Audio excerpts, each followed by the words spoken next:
हरी विठ्ठल विठ्ठल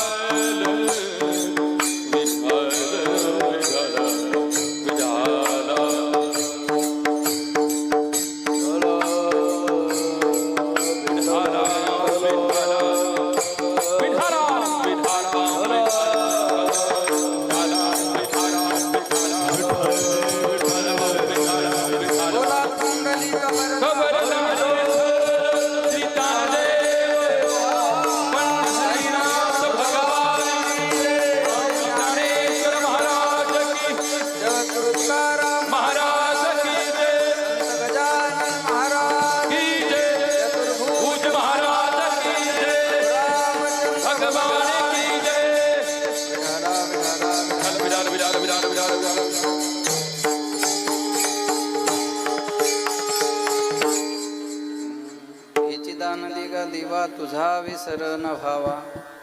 स्वर बरोबर आहे का बघा बघा.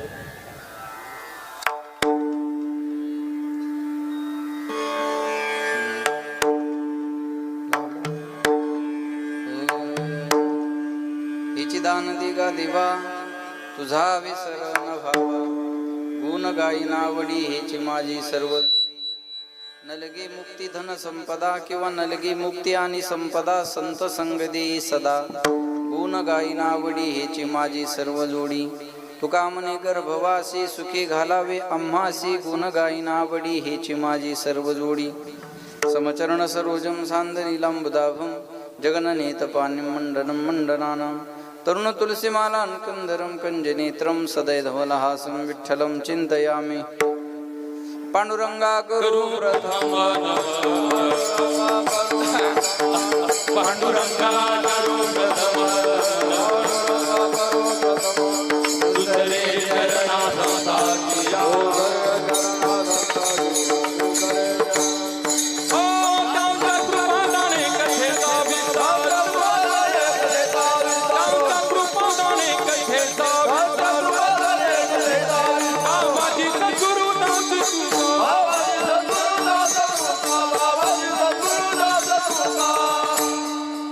पांडुरंगा करू प्रथम नमन दुसरे चरण संताची. या त्यांच्या कृपादाने कथेचा विस्तारू बाबाजी सद्गुरु दास तुका.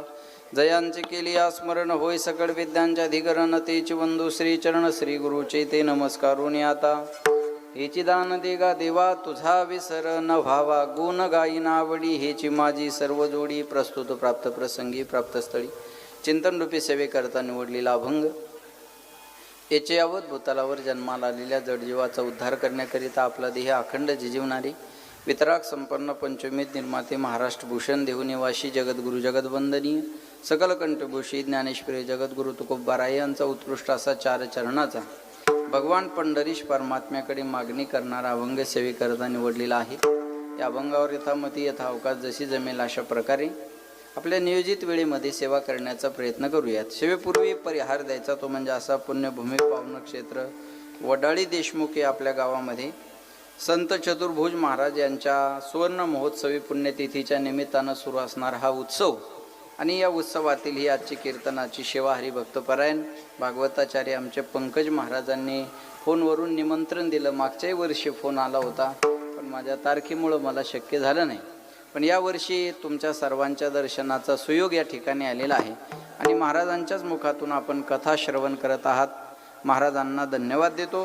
त्यानिमित्तानं आज ज्यांच्याकडून कीर्तनाचं सौजन्य आहे ते उषाबाई कैलासवासी उषाबाई देशमुख यांच्या स्मृतिप्रित्यर्थ शिवाजी देशमुख त्यांचे चिरंजीव शासकीय कंत्राटदार यांच्याकडून आजचं कीर्तनाचं सौजन्य आहे. त्यांच्यासाठी एकदा जोरदार टाळ्या सर्वांनी केलं. ते हरिभक्तपरायण आमचे वर आलेले भागवताचार्य ज्यांची गाडी ते सोबतच घेऊन आलो मी आज.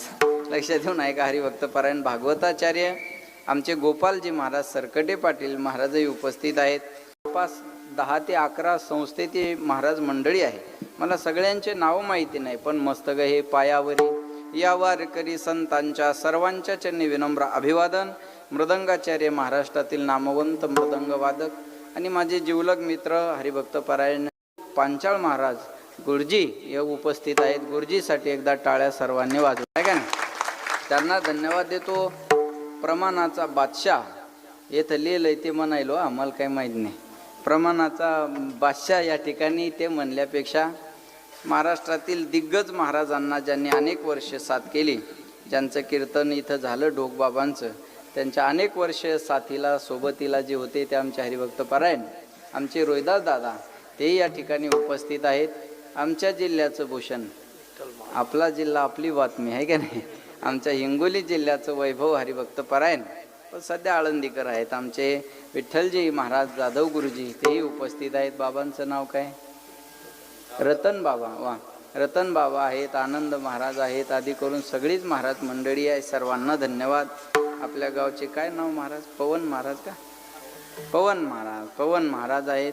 आणि हे जे चित्रीकरण जे करतायत ते माऊली यूट्यूब चॅनल आमचे दादाही या ठिकाणी उपस्थित आहेत. साऊंड सर्व्हिस आमचे भुजंगजी महाराज मोरकर महाराजच आहे, ते पण आता इकडं आले आहे का नाही, पण महाराजांना त्यांनाही धन्यवाद देतो.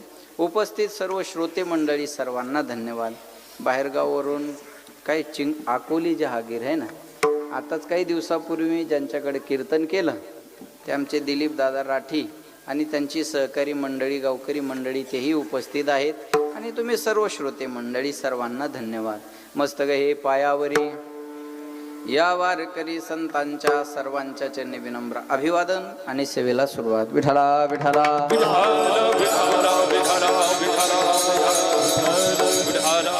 सेवेकरता निवडलेला अभंग तुकोबारायांचा आहे. जगद्गुरु तुकाराम महाराज अभंगामध्ये सांगतात, हेची दान देगा देवा तुझा विसर न भावा. देवा तुला जीवनामध्ये मला द्यायचं असेल तर हेच दान दे. कोणतं दान दे? तुझा विसर पडला नाही पाहिजे हे दान तू मला दे. आणि हे दान जर तू मला दिलंस तर मी काय करेल? गुण गाईन आवडी, आवडीने तुझ्या गुणाचं गुणानुवाद गाईल. हेची माझी सर्व जोडी. याच्यापेक्षा मला जीवनामध्ये काही जोडायचं नाही, मिळवायचं नाही, प्राप्त करायचं नाही. भगवंत म्हणले तुकोबाराय दुसरं काहीतरी मागा, मुक्ती मागा, धन मागा, संपदा मागा. मग पंकज बाबा महाराज म्हणले न लगे मुक्ती धन संपदा. मला मुक्ती नको, धन नको, संपदा नको. आपला परमार्थ जो चालला जगदाळे बाबा तो मुक्ती मिळवण्यासाठी चाललेला आहे. आणि महाराज म्हणतात आम्हाला मुक्ती नको. मग याचं उत्तर काय? याचं उत्तर एकच आहे, ज्या मुक्तीसाठी लोक रात्रंदिवस धडपड करतात ती मुक्ती आमची नवरी झालेली आहे. तुका म्हणे मुक्ती परनिली नोवरी, आता दिवस चारी खेळी मिळी. आम्हाला मुक्ती नको देवा. मग धन घ्या म्हणले, संपदा सुद्धा नको, धन सुद्धा नको. द्रव्याची या मागे कळी काळाचा लाद, म्हणून या संग खोटा त्याचा. असं तुकाराम महाराजाचं म्हणणं, आमचं नाही. नाही तर आम्ही ठरून आलो नसतो ना मग, आहे का नाही. तुकाराम महाराज म्हणले मला धन नको, आपण अजून तिथं पोहोचायचंय. न लगे मुक्ती धन संपदा, संपदा सोहळा नावडे मनाला. लागला टकळा पंढरीचा, द्यायचा असेल देवा तर चतुर्भुज बाबाचा संग दे. संत संग दे सदा. आणि लक्ष देऊन ऐका, महाराज म्हणले ह्या सर्व गोष्टी जर तुम्हाला मिळवायच्या असतील तर तुम्हाला गर्भवासाचं दुःख. तुम्ही पुढचा आवाज थोडा कमी कर कृष्णा, समोरचा आवाज थोडी कमी कर, म्हणजे मॉनिटरचा आवाज. पुढे आवाज येतोय ना सगळ्यांना व्यवस्थित? आवाज ऐकायला येते ना मागे?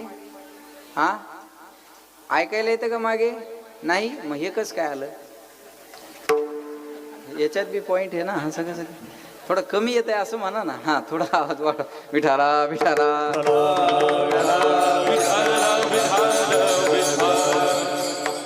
तुका म्हणे गर्भवासी सुखे घालावे आम्हासी. भगवंत म्हणले तुकोबाराई ह्या सर्व गोष्टी जर तुम्हाला मिळवायच्या असतील तर तुम्हाला गर्भवासाचं दुःख सहन करावं लागेल. तुकाराम महाराज म्हणतात देवा तू आम्हाला गर्भवासात घालणार आहे ना, मग सुखाने घाल ना. एरवी गर्भवासातून सुटण्यासाठी विनंती करतात, काय सांगू गर्भीची यातना मज भोगिता नारायणा. गर्भवासीचे दुःख गाढे कवना पुढे सांगावे किंवा मांडावे. कधी कधी गर्भवासातून सुटण्यासाठी विनंती करतात, एक वेळ कारी या दुःखा वेगळे, एक वेळ कारी या दुःखा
महाराज म्हणतात एक वेळ करी या दुःखा वेगळे, या पण दुःखा वेगळे, एक वेळ करी या दुःखा वेगळे, दुरितांची जाळे उगवणी. मग काय आठवीन पाय हा माझा नवस. कधी कधी म्हणतात या दुःखापासून मला वेगळं करा, आणि कधी कधी म्हणतात घेईन मी जन्म. बोला याजसाठी देवा तुझी चरण सेवा साधावया. कधी जन्म घेण्यासाठी आग्रह धरतात, उद्या उपजोनिया पुढती काला खाऊ दैवा. कधी कधी जन्म घेण्याचा गर्भवासाचा आग्रह धरतात, आणि कधी कधी गर्भवासातून सुटण्यासाठी विनंती करतात. मग आता गर्भवासात दुःख आहे का नाही तर ऐका, गर्भवासामध्ये दुःख आहे, पण कुणाला? ज्याच्या मुखामध्ये नाम नाही त्याला. गर्भवासी दुःख नाही येता जाता, हृदयी असता नाम तुझे. भगवंताचं नाम हृदयात असेल तर गर्भवासाचं दुःख होण्याचं काही कारण नाही. हा बोलत चला. पोहणं नसताना विहिरीत उडी मारली तर माणूस काय होईल? बोला ना, बुडून जाईल, मरून जाईल, है की? पोहणं नसताना विहिरीत उडी मारली तर माणूस बुडून जाईल असं आपलं म्हणणं आहे. पण माझ्यावर विश्वास ठेवा, आणि उद्या काला झाल्यानंतर पोहणं नसताना विहिरीत उडी मारा, तुम्ही मरणार नाही. भाऊ मी विज्ञान युगात बोलतोय, मला याची कल्पना आहे. मी कायद्याच्या युगात बोलतोय, मला याची कल्पना आहे. बिनधास्त मारा तुम्ही. आणि कोणी काही म्हणलं माझं नाव सांगा. पोहणं नसताना तुम्ही विहिरीत उडी मारा, तुम्ही मरणार नाही, बुडणार नाही. फक्त सांगड बांधून मारा, त्याला पर्याय आहे ना. नसू द्या ना पोहणं, तुम्ही सांगड बांधून विहिरीत उडी मारा. आपण पोहणं शिकलो ते काय बांधून? बोला, सांगड कळते ना तुम्हाला? सांगड बांधूनच शिकलो ना.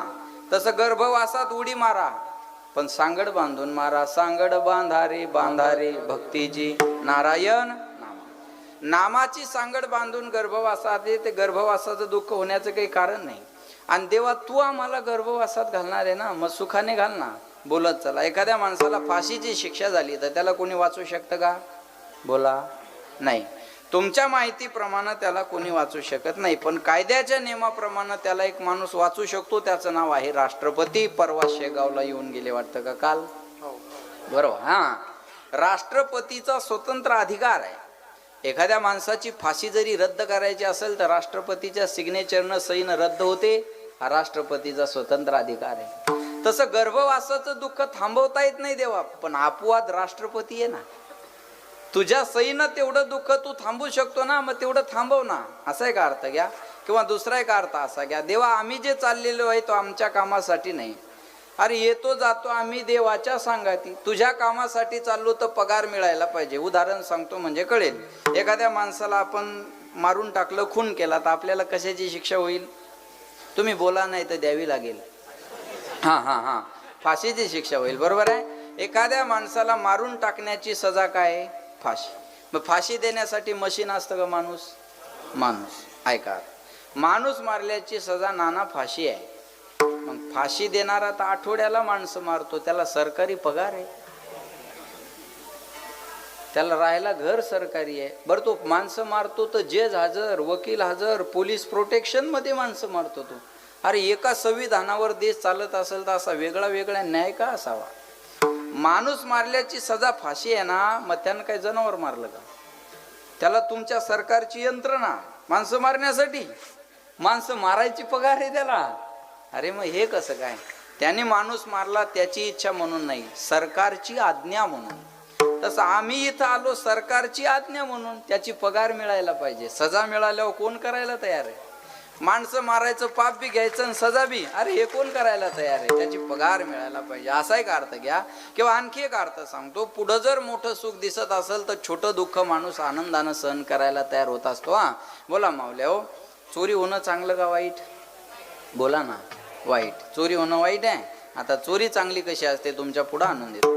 एका चोराने एका घरून चोरी केली, तिथून त्याला 10,000 रुपये मिळाले.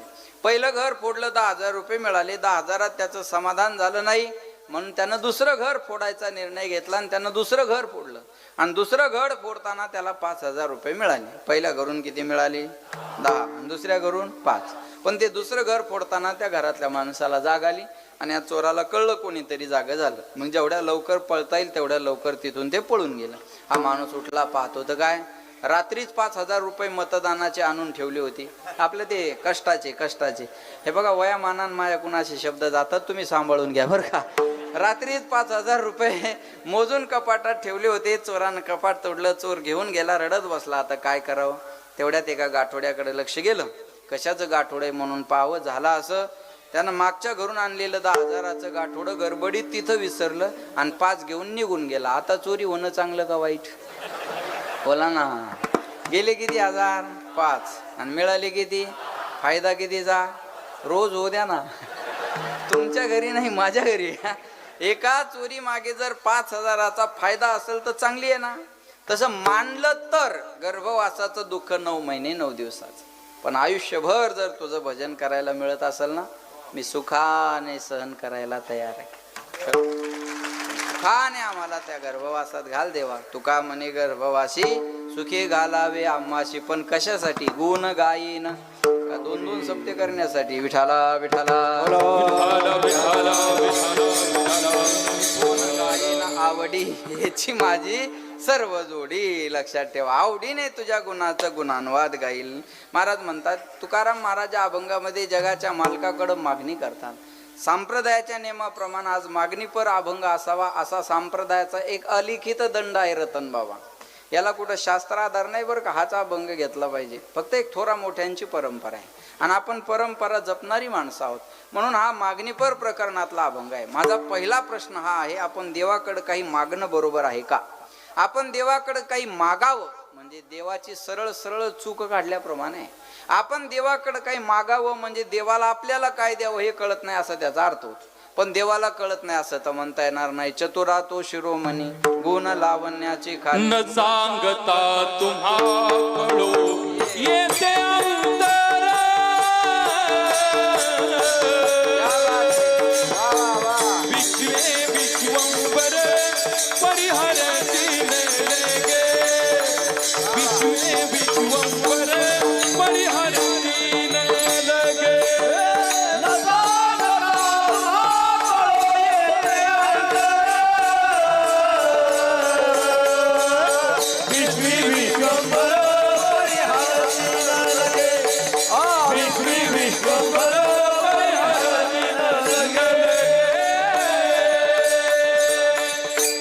सांगता तुम्हा कळो येते अंतर. विश्वी विश्वंभर परिहाराची.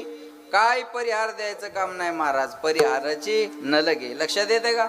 महाराज म्हणतात, लक्ष द्या माझ्याकडे. देवाकडे मागावं म्हणजे देवाची चूक काढल्याप्रमाणे भगवान पे भरोसा रखो, क्योंकि भगवान आपको वो देगा जो आपके लिए अच्छा होगा, बल्कि भगवान आपको वो नहीं देगा जो आपको पसंद होगा. देव आपल्याला ते देतच नाही का जे आपल्याला आवडत असते. देव आपल्याला ते देतो का जे आपल्यासाठी चांगलं असतं. पण देवाच्या मंदिरात कधी मागण्यासाठी जायचं नाही मावल्या हो. मग कशासाठी जायचं? जे दिलेलं आहे त्याची कृतज्ञता व्यक्त करण्यासाठी मंदिरात जायचं असतं. पण असं आहे भाऊ, मंदिर भी एक गजब की जगह है. इधर गरीब बाहर भीक मागते हैं और आमिर अंदर भीक मागते हैं. गरीब माणसं बाहेर भीक मागताना दिसतात, श्रीमंत आत जाऊन मागतात. बाहेरचा भिकारी म्हणतो ₹2 द्या, आतला तर कोटी शिवाय मागत नाही. मग मोठा आतला का बाहेरचा? बोला बोला. आतला. आतला मोठा भिकारी कोणता? जो जास्त मागतो तो. असं कसं बोलताय तुम्ही? विदर्भात वेगळं काही आहे का? अहो बाहेरचा म्हणतो ₹2 द्या, मग त्या अपेक्षेने छोटा झाला ना. आतला काय म्हणतो? लाखांनी द्या, कोटीने द्या. मग मोठा आतला का बाहेरचा? आतला. मग आपण आतले का बाहेरचे? जाऊ द्या, वाईट वाटलंय आपल्याला तर जाऊ द्या. आहे का?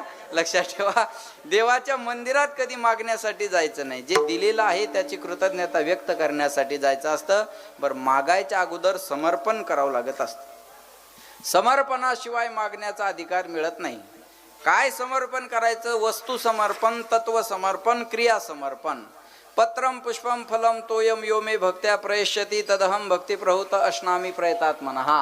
पत्र पुष्प फल तोय जे काय असेल ते भगवंताला समर्पण करत असताना अंतकरणातला भाव चांगला पाहिजे. देह समर्पिजे देवा, भार काहीच न घ्यावा, होईल आघवा तुका म्हणे. आमचा देह तुला अर्पण आहे, आमची वाणी तुला अर्पण आहे, आमचा प्राण सुद्धा तुला अर्पण आहे. मागणं याच्या बदल्यात तुला काही नाही. पत्रम, एक भाजीचं पान का होईना देवाला द्या. जेव्हा द्रौपदी भगवंताला हाक मारते की देवा, या दुर्वासा ऋषी एवढ्या शिष्यांना घेऊन इथं आले आणि आता यांना जेवण करायचंय, रात्रीच्या टायमाला भोजन मागतात. सूर्यानं दिलेल्या थालीचा आता उपयोग होत नाही. आणि ग्रहस्थाश्रमी यांचा धर्म आहे. आतिथ्यम शिवपूजनम प्रतिदिनम मिष्टानम पानम ग्रहे साधो संगमुपासते ही सततम धन्यो ग्रहस्थाश्रमा. आपल्या दारात आलेल्या अतिथीला काही देऊ नये हा ग्रहस्थाश्रमी यांचा धर्म आहे. नाही कळलं? जाऊ द्या मग. हा, आपल्या दारात आलेल्या अतिथीला विनमुख लावू नये हा ग्रहस्थाश्रमी यांचा धर्म आहे. आता यांना खाऊ काय घालायचं? भगवंताचा धावा केला. द्वारकेच्या राया बोला, कोठे गुंतलाशी, कोठे गुंतलासी द्वारकेच्या राया, हे वेळ कास कयाला वेळा, वेळ कास कयाला वेळा.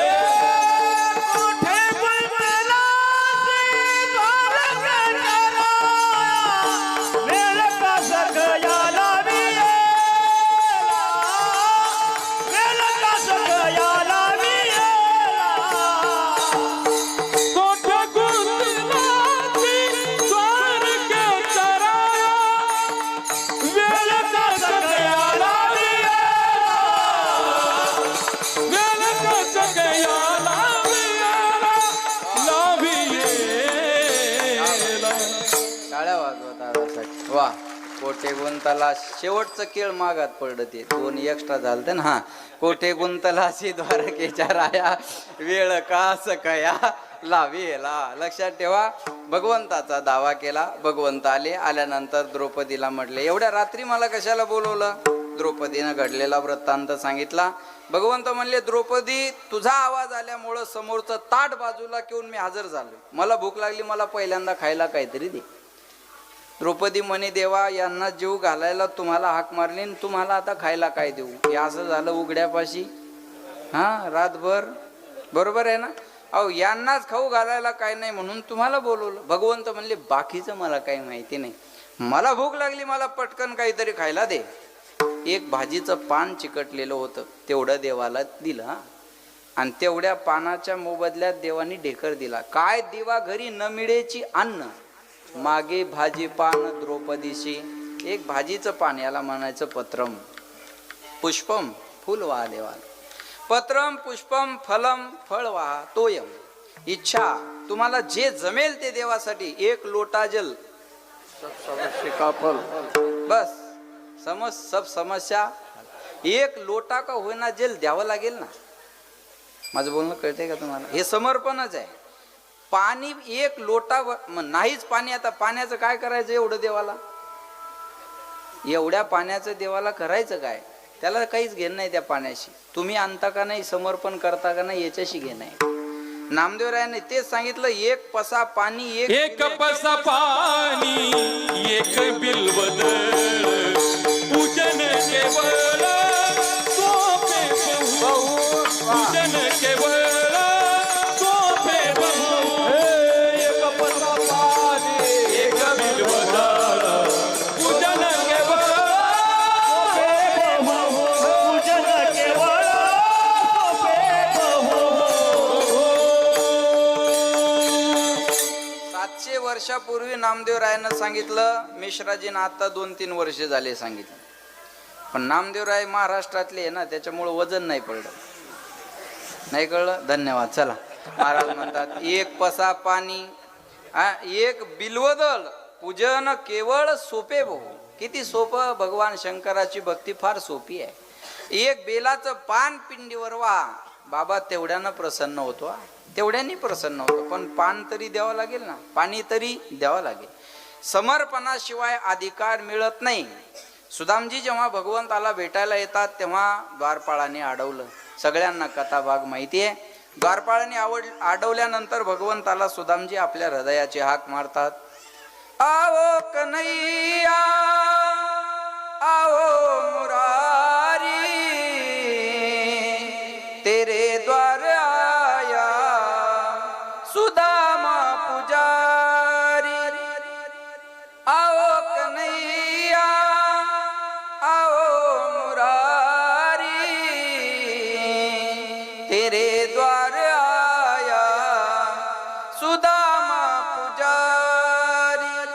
क्या मैं बताऊं, क्या मैं सुनाऊं, एक दुख नहीं है जो मन में छुपाऊं। घट घट के तुम जानते मुरारी,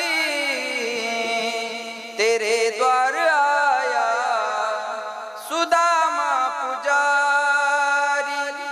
आओ कन्हैया छूटे अब दम है, अगर अब ना आओ तो माँ की कसम है। माँ की कसम सुनकर दौड़े मुरारी, तेरे द्वार आया सुदामा पुजारी। आओ कन्हैया आओ मुरारी, तेरे द्वार आया सुदामा पुजारी। भगवंताचा हाक, हृदयाची हाक मारतात देवाला, भगवंत येतात, सुदामजींच्या हाताला धरतात. कथा भाग मोठा आहे, ऐका बरं का. सुदामजींच्या हाताला धरतात आणि आपल्या स्वतःच्या सिंहासनावर बसवतात. ऐकते ना सर्व. भगवंताचं सिंहासन सुदामजीला बसायला दिलं आणि भगवंत सुदामजींच्या पायाजवळ बसतात. भक्तीची ताकद आहे बरं काही. आपुल्या पदी बैसवी. भगवंतानं सुदामजीला स्वतःचं सिंहासन दिलं आणि कोणाला सिंहासन द्यायचं हे देवाच्याच हातात आहे. विदर्भातली लोक हुशार हे हा समज घेऊन आलोय मी इकडे. विठाला विठाला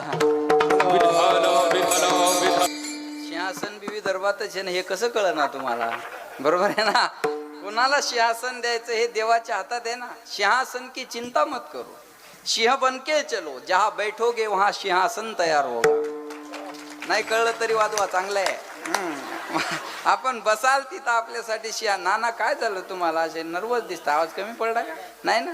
विठाला विठाला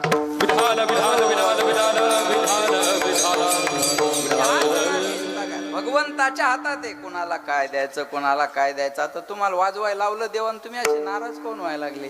बरोबर आहे ना.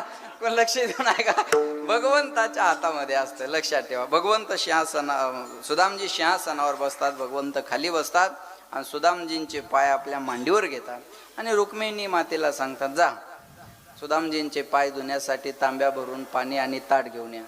ही नवीन प्रथा नाही या, ही तेव्हापासून आहे. तुम्ही जे आता महाराज आल्यानंतर पाय धुता ना, ही देवानं धुतले होते सुदामजींचे. ऐका, रुक्मिणी माता पाणी आणायला, ताट आणायला जातात, तोपर्यंत सुदामजींचे पाय पाहिले आणि भगवंताच्या डोळ्याला अश्रूच्या धारा आल्या आणि डोळ्याच्या अश्रूच्या धाराने भगवंतानं सुदामजींचे पाय धुतले. देख सुदामा की दीन दशा, करुणा करके करुणा निधि रोए, पानी परात को हाथ छुयो नहीं, नैनन के जल सो पग धोए. सुदामजींचे पाय आपल्या अश्रूंनी भगवंत धुतात आणि कथा भाग मोठा आहे, फक्त थोडक्यात सांगतो. सुदामजीला विचारलं, माझ्यासाठी काही आणलं का? तेव्हा ते गाठोडं लपवत होते आणि ते 2 मुठी पोहे देवानी खाल्ले आणि मुष्टीभर पोह्यासाठी गाव सुनी असावे. पण 2 मुठी का होईना पोहे खाल्ले ना. समर्पण. समर्पणाशिवाय अधिकार मिळत नाही. बोला, ज्यानं महिनाभर काम केलं त्याला महिन्याची पगार मागण्याचा काय आहे? अधिकार. ज्यानं दिवसभर शेतात काम केलं त्याला दिवसाचा रोजगार मागण्याचा काय आहे? अधिकार. मतदानाच्या अगोदरच्या दिवशी उमेदवाराला पैसे मागणं मतदाराचा काय आहे? अधिकार. धन्यवाद. इथून देशाच्या विकासाला सुरुवात आहे. एकट्या सरपंचाला मोदीला नाव ठेवून फायदा नाही. काय फायदा आहे? समर्पण आहे ना, ते मतदान आहे ना, त्याचं दान करावं लागेल. ते कुणाला करायचं तुम्ही स्वतंत्र आहात, पण ते दान करावं लागेल ना.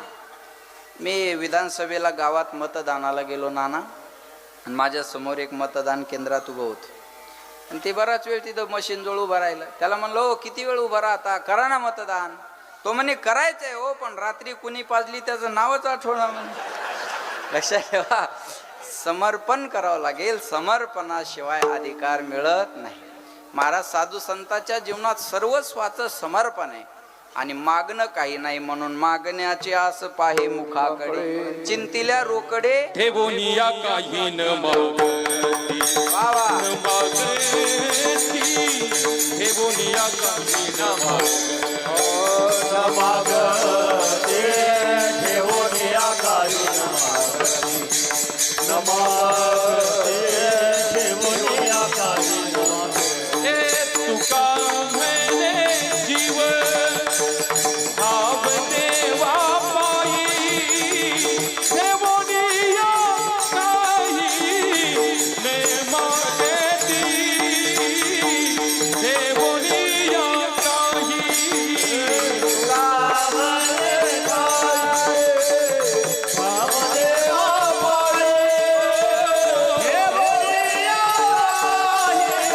ठेवूनिया काही न मागती ठेवूनिया काही न मागती न मागती तुका म्हणे जीव भाव लक्ष देऊन ऐका बरं का. तुका म्हणे जीव भाव देवा पायी पण याच्या मोबदल्यात ठेवोनिया काही न मागती.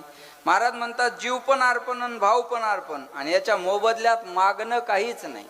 मागणं काही नाही लक्षात ठेवा. म्हणून काहीतरी मागावं ही अपेक्षा होती पण महाराज म्हणले काही मागणे हे आम्हा अनुचित वडिलाची रीत जाणत असो. आमच्या वडिलाची रीत मागण्याची नाही. मग तुम्ही मागता का? अहो एक प्रकरणच गाथ्यात मागणी पर आहे. एक प्रकरण पंकज बाबा पूर्ण गाथ्यात मागणीचं आहे. मग तुमच्या वडिलाची परंपरा जर मागण्याची नाही मग हे प्रकरण लिहून कशाला ठेवलं? आता हे प्रकरण मिटवायचं कोण? हे लिहून ठेवलं हे मिटवायचं कोणी? तर ऐका काही हा शब्द महत्वाचा आहे. काही मागणे हे आम्हा अनुचित आणि काही मागणे हे आम्हा उचित. काही मागणं अनुचित असतं काही मागणं उचित असतं. बायकोनं नवऱ्याकडं साडी मागावी हा तिचा मागण्याचा काय अधिकार आहे आणि नवऱ्याचं देणं काय कर्तव्य आहे. तुम्हाला नाही मागणार तर कुणाला मागणार? बरोबर आहे ना? तुम्हाला मागणार बरोबर आहे ना? बायकोनं नवऱ्याकडे साडी मागणं उचित आहे पण पेरणीच्या टायमाला एकदा नि मागणं नाही का? वल्ल्या फोकान हाणाय पाहिजे. मग पेरणीच्या टायमाला केलेले दागिने गहाण ठेवावे लागतात तेव्हा सोनं मागणं अनुचित आहे. काही मागणं उचित असतं काही मागणं अनुचित असतं. पावसाळ्याचे दिवस होते. आता पावसाळ्याचे दिवस होते हे म्हणण्याचे दिवसच राहिले नाही. कोणते पावसाळ्याचे आणि कोणते उन्हाळ्याचे मेळच लागना. काही माणसं म्हणायचे आमच्या एवढे उन्हाळे तुम्ही पाहिले नाही. अरे तुम्ही फक्त उन्हाळे पाहिले आम्ही हिवाळ्यात पावसाळे पाहिले. जरा बोला आमच्या एवढे फॉरवर्ड आहेत का तुम्ही? आता लय अवघड. पण ते धरा पावसाळ्याचे दिवस होते आणि एक बाई एका स्टेशनरीच्या दुकानावर गेली. General stores stationery. आणि त्या दुकानदाराला म्हणे दादा छत्री आहे का? दुकानदार म्हणे आहे ना ताई. उचित मागणं ना अनुचित मागणं? आहे ना ताई. म्हणे दाखवा. दुकानदारानं दाखवली. म्हणे केवढ्याची आहे? दुकानदार म्हणे 100 रुपयाची. 100 रुपयाची. ती बाई म्हणे 100 रुपयाची. दुकानदार म्हणे ताई मी सांगितले आणि तुम्ही दिले असं झालंय का? मी 100 सांगितले तुम्ही मागू शकता. ती बाई म्हणे 50 रुपयाला द्या. बार्गेनिंग करायला बाया एक नंबर असतात ना. 100ची वस्तू 50त मागण्याचं धाडशा माय मावल्याच करू शकतात. माणसात एवढी डेअरिंग नाही बरं का. नवरा सोबत असतो तो म्हणतो अरे तो 100 म्हणतो तू 70 तर म्हण. ती म्हणते तुम्ही आशानच घर मातीत घातलं तुम्ही शांत बसा मी घेऊन दाखवते. तो म्हणतो तुझा सौदा मलाच पटन ना. दुकानदार तर लांबच राहिला. बरोबर आहे ना? मी थोडा बाजूला थांबतो तो मोबाईलवर बोलत थांबतो आणि तिला म्हणतो तुमचं ठरलं की मला किती पैसे द्यायचे बोलो. भाव कराव बायानेच. बरं झालं तारका घ्यायला बाया नाहीत.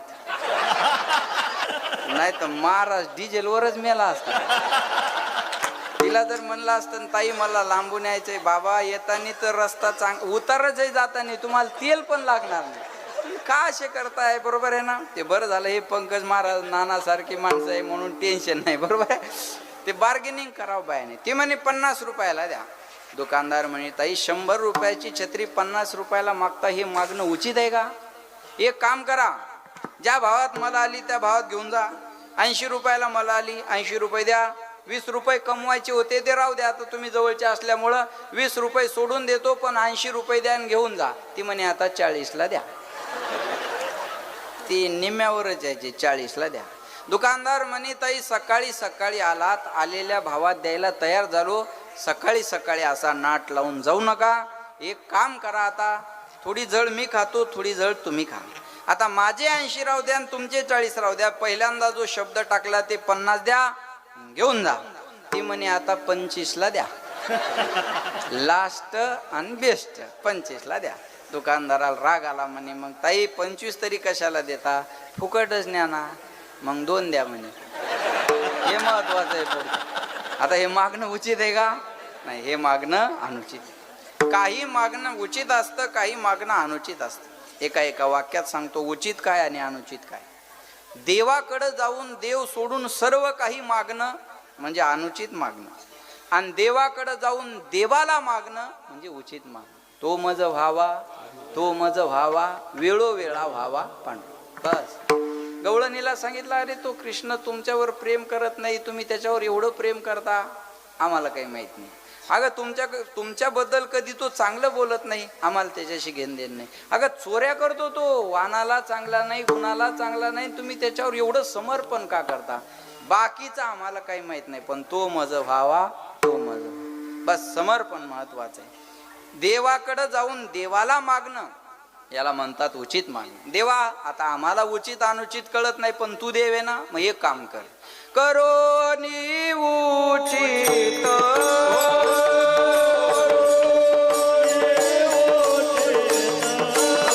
प्रेम घाले हृदया, प्रेम घाले हृदया, प्रेम घाले हृदया, प्रेम घाले हृदया. आलो दान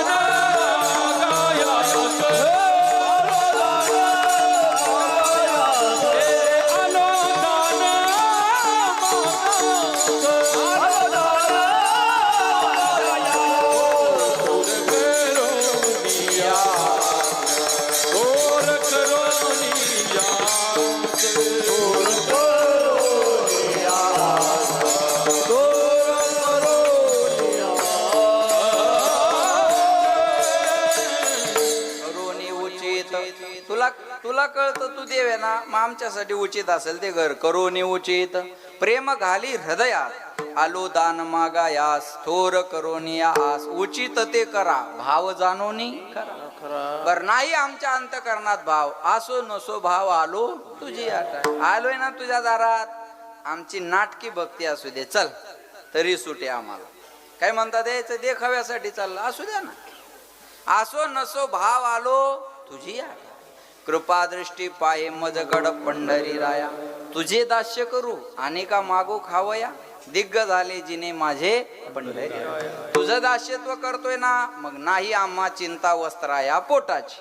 माऊली आमची युट्यूब वाली, हा माऊली आमची लक्ष देऊन आहे का, आम्हाला कशाची चिंता करायचं काम नाही, कशाची चिंता नाही करायचं. लक्षात ठेवा, परमार्थात राहून चिंता करत असेल तर देवावर अविश्वासाचा ठराव पास केल्यासारखा आहे. विठाला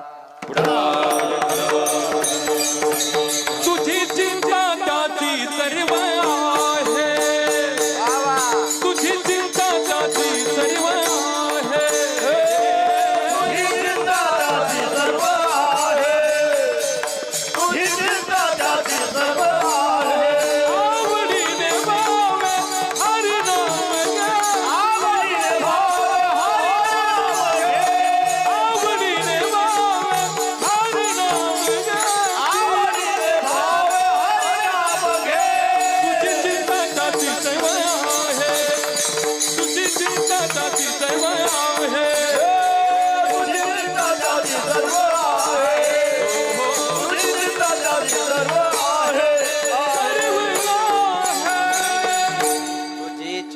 त्याशी सर्व आहे, पण कधी आवडीने भावे हरिनाम घेशी, तेव्हा तुझी चिंता त्याशी सर्व आहे. त्याच्यासाठी गुण गाईन आवडी. लक्षात ठेवा, मग तू आमच्यासाठी जे उचित असेल ते कर देवा.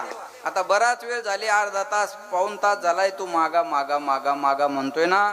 तुला द्यायचं असेल तर हेच दे, तुझा वीस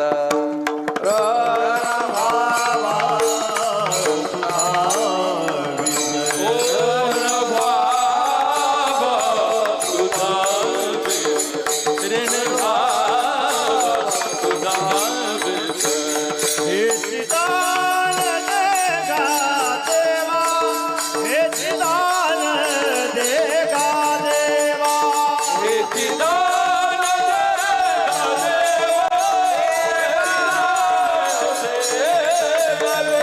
तुझा विसर व्हावा तुझा विसर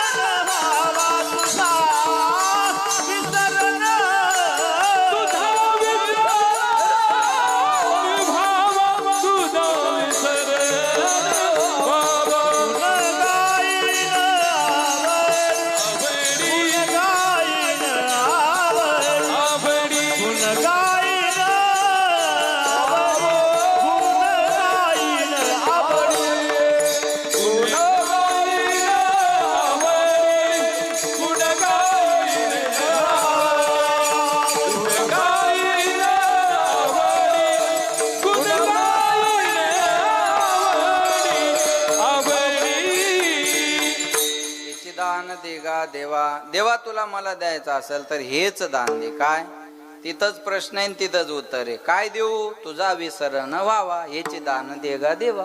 किती सोपं आहे. हेची म्हणलं की आणण्याची व्यावृत्ती होत असते. च म्हणले की पर्याय संपले. एका आईचे 3 पोरं रडायला लागली. आई बाहेरून आली. मोठ्याला म्हणे काय झालं रडायला? तो म्हणे 10 रुपये पाहिजे. 10 रुपये देते, रडू नको. छोटा होता त्याला म्हणे तुला काय झालं रडायला? बिस्किटचा पुडा पाहिजे. देते बिस्किटचा पुडा, रडू नको. त्याच्यापेक्षा छोटा असतो त्याच्यावर रागवत नाही. त्याला म्हणते राजा तुला काय झालं रडायला? तुला 10 रुपये देऊ का? आई स्वतःहून म्हणते तुला 10 रुपये देऊ का? तो म्हणतो नको. तुला बिस्किट देऊ का? तो म्हणतो नको. तुला खेळायला देऊ का? तो म्हणतो नको. तुला खाऊ देऊ का? तो म्हणतो नको. अरे राजा मग बिस्किट नको, खेळाय नको, खाऊ नको, पैसे नको, मग रडतो का? ते म्हणतो मला बिस्किट नको, खेळाय नको, खाऊ नको, मला याच्यापैकी काहीच नको, फक्त तू मला सोडून कुठं जाऊ नको. कळलंच तुम्हाला? मला फक्त तू पाहिजे आई. लेकराला बाकीच्या गोष्टीची काय घेणं देणं नाही. 1.5 लाखाचा मोबाईल त्याच्या हातात देते, आपल्या तोंडावर फेकून आणतो. कळलं माझं बोल? त्याला आई पाहिजे, बस संपला विषय. सुंदर ते ध्यान उभे विटेवरी, बोला करकटेवरी तुळशी हार गळा आवडी निरंतर हेची ध्यान. हेच तुझे अनेक अवतार आहे, आम्हाला घेणं देणं नाही, फक्त हेची ध्यान, हे ध्यान पाहिजे. बाकी काही नाही. लक्षात ठेवा. च म्हणले की पर्याय संपला. च म्हणले की आणण्याची व्यावृत्ती होत असते. म्हणून हेची दान देगा देवा. शेजाऱ्याला रोग व्हावा त्याचा काटा निघावा आणि त्याचा बंगला माझा व्हावा. प्रभू रामचंद्र भगवान की जय. असंच ना? बस देवा माझं चांगलं नाही झालं तर चालेल, पण शेजाऱ्याचं चांगलं होता कामा नाही. हे त्याचंच उत्तर येत नाही. माझं चांगलं नाही झालं तर चालेल, पण शेजाऱ्याचं चांगलं होता कामा नाही. आमच्या गावात एक निवडणुकीला उभं राहिलं. त्याला म्हणलं तू काय निवडून येणार आहे होय? म्हणजे आपल्याला माहिती आहे आपण येत नसतो. काय आत्मविश्वास आहे त्याला, कॉन्फिडन्स. अरे म्हणलं तुला माहिती आहे तू येत नाही, मग उभा कशाला राहतो? मयामुळे ते पडतंय ना. या दुर्योधनाच्या आवला दिवा. आपलं चांगलं नाही झालं पाहिजे आणि शेजाऱ्याचं चांगलं नाही झालं पाहिजे. लय आव. एक वाक्य बोलू तुम्हाला. स्वतःच्या दुःखानं माणसं कमी दुःखी आहेत, दुसऱ्याचं सुख पाहून दुःखी होणारे माणसं जास्त आहेत. दुसऱ्याचं सुख पाहून दुःखी होणारे माणसं या जगात आपल्याला जास्त सापडतील. लक्षात ठेवा बरं का. आता एवढे चांगले कपडे पाहिल्यावर सगळ्यालाच बरं वाटतं असं समजू नका. काय असे करतात? डाग एका कपड्याला, तू तुरीनं छिंडायला डाग नाही पडतील तर काय पडतील? तू धुवून घाल ना, तुझ्याला राहणार नाही. ती काय लई मोठी गोष्ट आहे स्वच्छ कपडे घालणं, बरोबर आहे ना? काही माणसाला जाणीवपूर्वक मळ करायची सवय असते. बरं बायको असते बरं, ती जर कपडे टाकली तर धुणार नाही का? पण एखाद्याच्या टोपीचा वास जर उंदरान घेतला तर चक्कर येऊन पडेल उंदीर. एवढी घाण. ते सवयच असते तशी, ते गबाळ्यासारखं राहण्याची. ती त्या काही ती बाई म्हणती उलटा आहो तुम्हाला ते कीर्तनाला ते कॅमेरा आहे त्याच्यात दिसणार. दादी मरुदे काय करायचं त्याला? लक्षात आलं का? सवयच असते. चांगले कपडे पाहिले तरी बरं वाटत नाही. एक मला म्हणे महाराज दिसता. म्हणलं तुला का पोत्राच दिसायलो? मग महाराज महाराज लोकांना काय करायचे म्हणे इस्त्रीचे कपडे म्हणलं आणतोय घरातले गोदडेन बांध माझ्या अंगाला. कपडे बी महाराजांना चांगले घालून नाही ही धारणा आहे लोकांची. आमचा ड्रायव्हर एकदा गाडीत हवा भरत होता, आज आली नाही, आज महाराजांचीच गाडी आणली, माझी सर्व्हिसिंगला गेली. ते हवा भरणार म्हणे कुणाची गाडी आहे? ड्रायव्हर म्हणे महाराजाची. हवा भरणार म्हणे महाराजाजवळ तो इनोवा होती, फॉर्च्युनर कधी घेतली? ड्रायव्हर म्हणे ती विकली, ही नवीन घेतली. त्याला काय म्हणे लोकांच्या मुंड्या मुरगळायच्या आणि गाड्या घ्यायच्या. आणि काळुसावे नलगे बहुता आपुल्या संतीचा वासोनिया, आपुल्या संतीचा वासोनिया. आणि काळुसावे नलगे बहुता आपुल्या संतीचा वासोनिया, आपुल्या संतीचा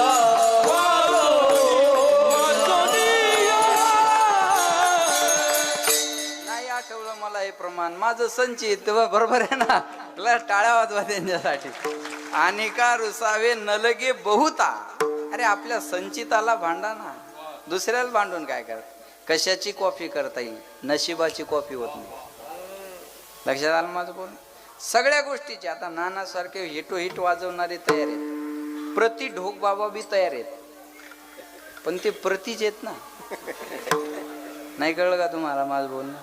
संचितासोबत तुम्हाला कॉफी नाही होणार ना. प्रारब्धाची कॉफी करता येत नाही, लक्षात ठेवा. म्हणून भांडायचं तर आपल्या प्रारब्धाला भांडा की माझ्या नशिबात हे होतं, आलिया भोगाशी असावे, याला कोण काय करणार? आपलं प्रारब्ध तसं आहे. पॉझिटिव्ह थिंकिंग ठेवा, सकारात्मक असलं पाहिजे माणसानं. एखाद्यानं चांगला बंगला बांधला, वास्तुशांतील बोलवलं, आपलं काम काय? जायचं काय म्हणायचं? छान बांधलं हो घर तुम्ही, चांगलं बांधलं घर. पाहिजे माणसाला घर. अहो माणसाच्या जीवनातल्या मूलभूत काही गरजा आहे, अन्न, वस्त्र, निवारा, मोबाईल आणि चार्जर, बस. अजून काय पाहिजे? अन्न, बरोबर आहे ना? पाहिजे माणसाला घर. चांगलं झालं तुम्ही घर बांधलं. आमचे 4 पाहुणे आले तर तुमच्या शुभम भाऊच्या घरात महाराजाची जवळच्या जवळ व्यवस्था होईल, आहे का नाही? बरं झालं तुमचं घर शेजारीचे, चांगलं झालं. कौतुक करा, जेवण करा, निघून जा. कौतुकही करत नाही, जेवणही करत नाही, तिथं जाऊन शानपणा करतो. पीओपीत जमली नाही, फरशीच बरोबर नाही, कलरच काऊन दिला नाही, फर्निचरच काऊन केलं नाही, तुझ्या संडासच्या दरवाजाला बादली लावावं लागतं. ह्याच्या पीओपीचा आपण पाहून घेऊ. एखाद्यानं चांगली 4 व्हीलर गाडी गावात आणली, आपल्याला पेढे खाय बोलवलं, आपलं काम काय? पेढा खायचा. काय म्हणायचं? छान घेतली हो गाडी. पाहिजे माणसाकडे गाडी. अहो आमच्या शेजाऱ्याकडे गाडी आली म्हणजे आमच्याकडेच आली. उद्या अर्ध्या रात्री आजारी पडलो तर तुमच्या गाडीत टाकून आम्हाला अकोल्याला दवाखान्यात नेलं तरी बाद झाला आम्हाला. बाकी काय करायचं तुमच्या गाडीचं आम्हाला? चांगलं झालं घेतली. पेढा खा, कौतुक करा, निघून जा. बरं झालं तुम्ही गाडी घेतली. आमची सर्व्हिसिंगला गेल्यामुळं आली का नाही उपयोग आला? सांगा बरं, बरोबर आहे का नाही? नाही तर किती अडचण. चांगलं झालं. कौतुक करा, पेढा खा, निघून जा. कौतुकही करत नाही, पेढे खात नाही. 4 माणसं कोपऱ्यात घेतं आणि चर्चा करतं. हप्त्यावर घेतली असं. हप्त्यावर घेऊ दे, नाही तर सप्त्यावर घेऊ दे, तुला प्रॉब्लेम काय? देणारे द्यायला लागले, करणारे करायला लागले. आज शिवाजी भाऊ कुठे येते? हा, ते मी पाहून घेईल, तुला टेन्शन काय? आज तू ऐकायचा आनंद घे ना. तू खोदू काय विचारायला किती घेतले, किती घेतले, किती घेतले? तू चक्कर येईल, जडच आहे मी आत. विठाला विठाला देणार आहे, त्याला टेन्शन आहे का? नाही. त्यानं खुशीनं सांगितलं ह्या महाराजाचं सौजन्य माझ्याकडे द्या. पण अगोदरच सांगितलं काय असेल ते, पण नाही म्हणले का ते द्यायला लागले ना. बाकीच्याला त्यांच्यामुळं ऐकायचा आनंद भेटला ना, आपण ते घ्या ना. पॉझिटिव्ह थिंकिंग ठेवा. एक वाक्य बोलू. ज्याला दुसऱ्याचं सुख पाहून दुःख होतं, हे वाक्य कुठंतरी लिहून ठेवा. ज्याला दुसऱ्याचं सुख पाहून दुःख होतं, त्याला जीवनात नवीन दुःख शोधायची गरज नाही. आणि ज्याला दुसऱ्याच्या सुखात सुख मिळतं, त्याला वेगळं सुख शोधायची गरज नाही. नाही माझा आवाज विठ्ठल महाराजासारखा, रोहिदास महाराजासारखा, पण ते गाताने मी वाक्याबात म्हणून आनंद घेऊ शकतो ना. गुणदोष दुशीर्दोष गुणस्तु भयवर्जिता. कळलं माझं बोलणं? जगातला सगळ्यात मोठा गुण आहे गुणवानावर प्रेम करणं, पण गुणच आहे ना. कुणाचे गुणदोष न पाहणं हा सगळ्यात मोठा गुण आहे महाराज. मग गातात ना ते गोड, आपण ऐकायचा आनंद घ्या, काय प्रॉब्लेम आहे? जे सकारात्मक माणसं खुश असतात आणि निगेटिव्ह माणसं सगळं असून दुखी असतात. विठाला विठाला विठाराम विठाल विठाल विठाल विठाल. तेव्हा तुला मला द्यायचं असेल तर हेच दान दे. काय दे? तुझा विसर न व्हावा हेची दान दे गा देवा. मागतात कुणाकडं? देवाकडं. ज्याच्याकडं आहे त्याच्याकडं मागावं. ऐसा तू समर्थ ब्रह्मांडाचा काय काय देवाकड. ऐका यशश्री औदार्य ज्ञान वैराग्य ऐश्वर्य हे साही गुणवरे वसती जेत मनोवनी तो भगवंत. देवाला देव का म्हणायचं? हे चंदू महाराज आहे. अर्पण कशामुळे? त्यांच्यासारखे वादक गोड नाही म्हणून ते महाराज फेमस आहे. हे विठ्ठल महाराज आहेत का? आवाज गोड आहे. हे रोहिदास, अरे पण त्यांच्याकडे काही गुण असेल ना, त्यांच्याकडे काही गुण असेल ना. ढोक महाराजाचं नाव महाराष्ट्रभर नाही, महाराष्ट्राच्या बाहेर 4 राज्यात आहे. पण का? त्यांच्यासारखा कथाकार महाराष्ट्रात दुसरा नाही. हे त्याचं उत्तर आहे. बरोबर आहे ना. जे आहे ते मान्य करावं लागेल का नाही आपल्याला, म्हणून ते मोठे. तसं देवाला देव का म्हणायचं? यश श्री औदार्य ज्ञान वैराग्य ऐश्वर्य हे 6 गुण त्याच्याकडे म्हणून तो देव आहे. हे 6 गुण आपल्याकडे आले तर आपण बी देवच होऊ. पण आपल्याकडे 6 गुण दुसरेच आहेत. लक्षात येते का? बरोबर आहे ना, बरोबर आहे ना. लक्षात ठेवा. म्हणजे 6 गुण ज्याच्याकडे तो देव आहे. मागायचं तर देवाकडे मागा. ज्याच्याकडे आहे त्याच्याकडे मागावं. भिकाऱ्याला भीक मागून अपेक्षा पूर्ण होत नाही. भिकाऱ्याला भीक मागून अपेक्षा पूर्ण होत नाही. महाराज म्हणतात तुझे औदार्य जाणो स्वतः देतान मनशी पात्र. अरे त्याच्यासारखा उदार तू हरी ऐसी कीर्ती अनंत हे थोरी गरजताती. यश थोरविला मारुती यश थोरविला. वा वा. विभीषण केला लंकापती विभीषण केला लंकापती. विभीषण केला लंकापती विभीषण केला लंकापती. अवतार देऊन करना अति अवतार देऊन करना. औदार्य देऊन करना हते औदार्य देऊन करना. कीर्ती दिगांतरी मिरविली दिगांतरी मिरविली. कीर्ती दिगांतरी मिरविली. कीर्ती दिगांतरी मिरविली.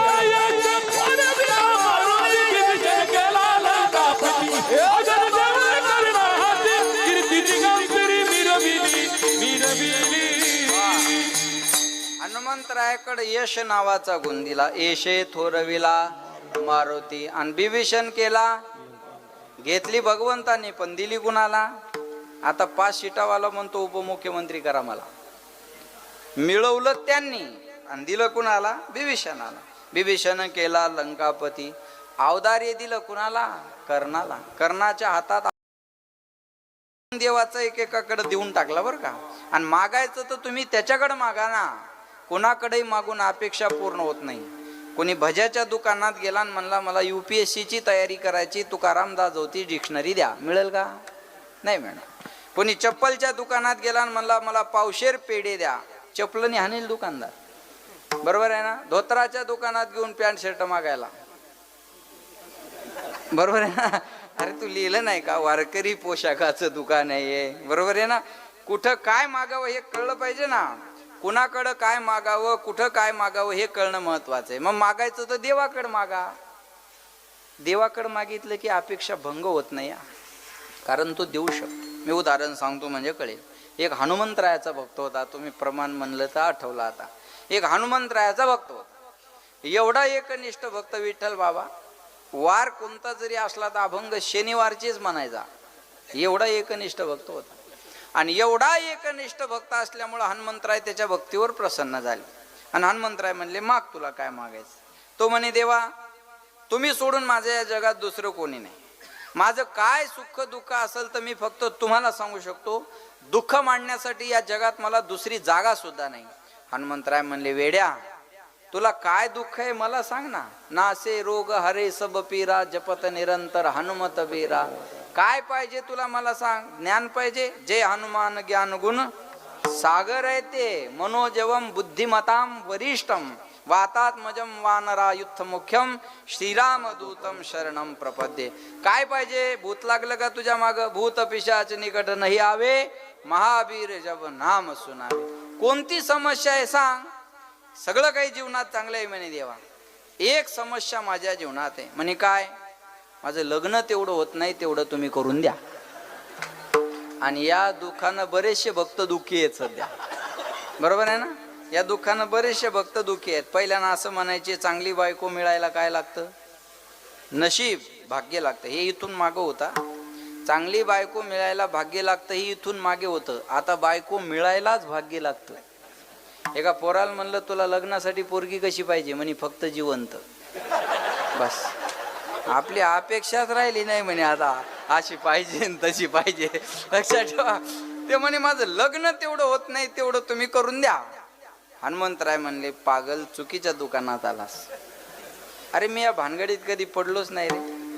हनुमंतराय या भानगडीत कधी पडले का? अरे म्हणले हे बायको कशी मिळवावीन, कुठून आणवावीन, काय करावं, सोयरी कशी करावी, याचं ज्ञान मला नाही म्हणे. मी बुद्धिमत्ताम वरिष्ठम आहे, पण इथं मी बुद्धी बंद पडलेली आहे म्हणजे.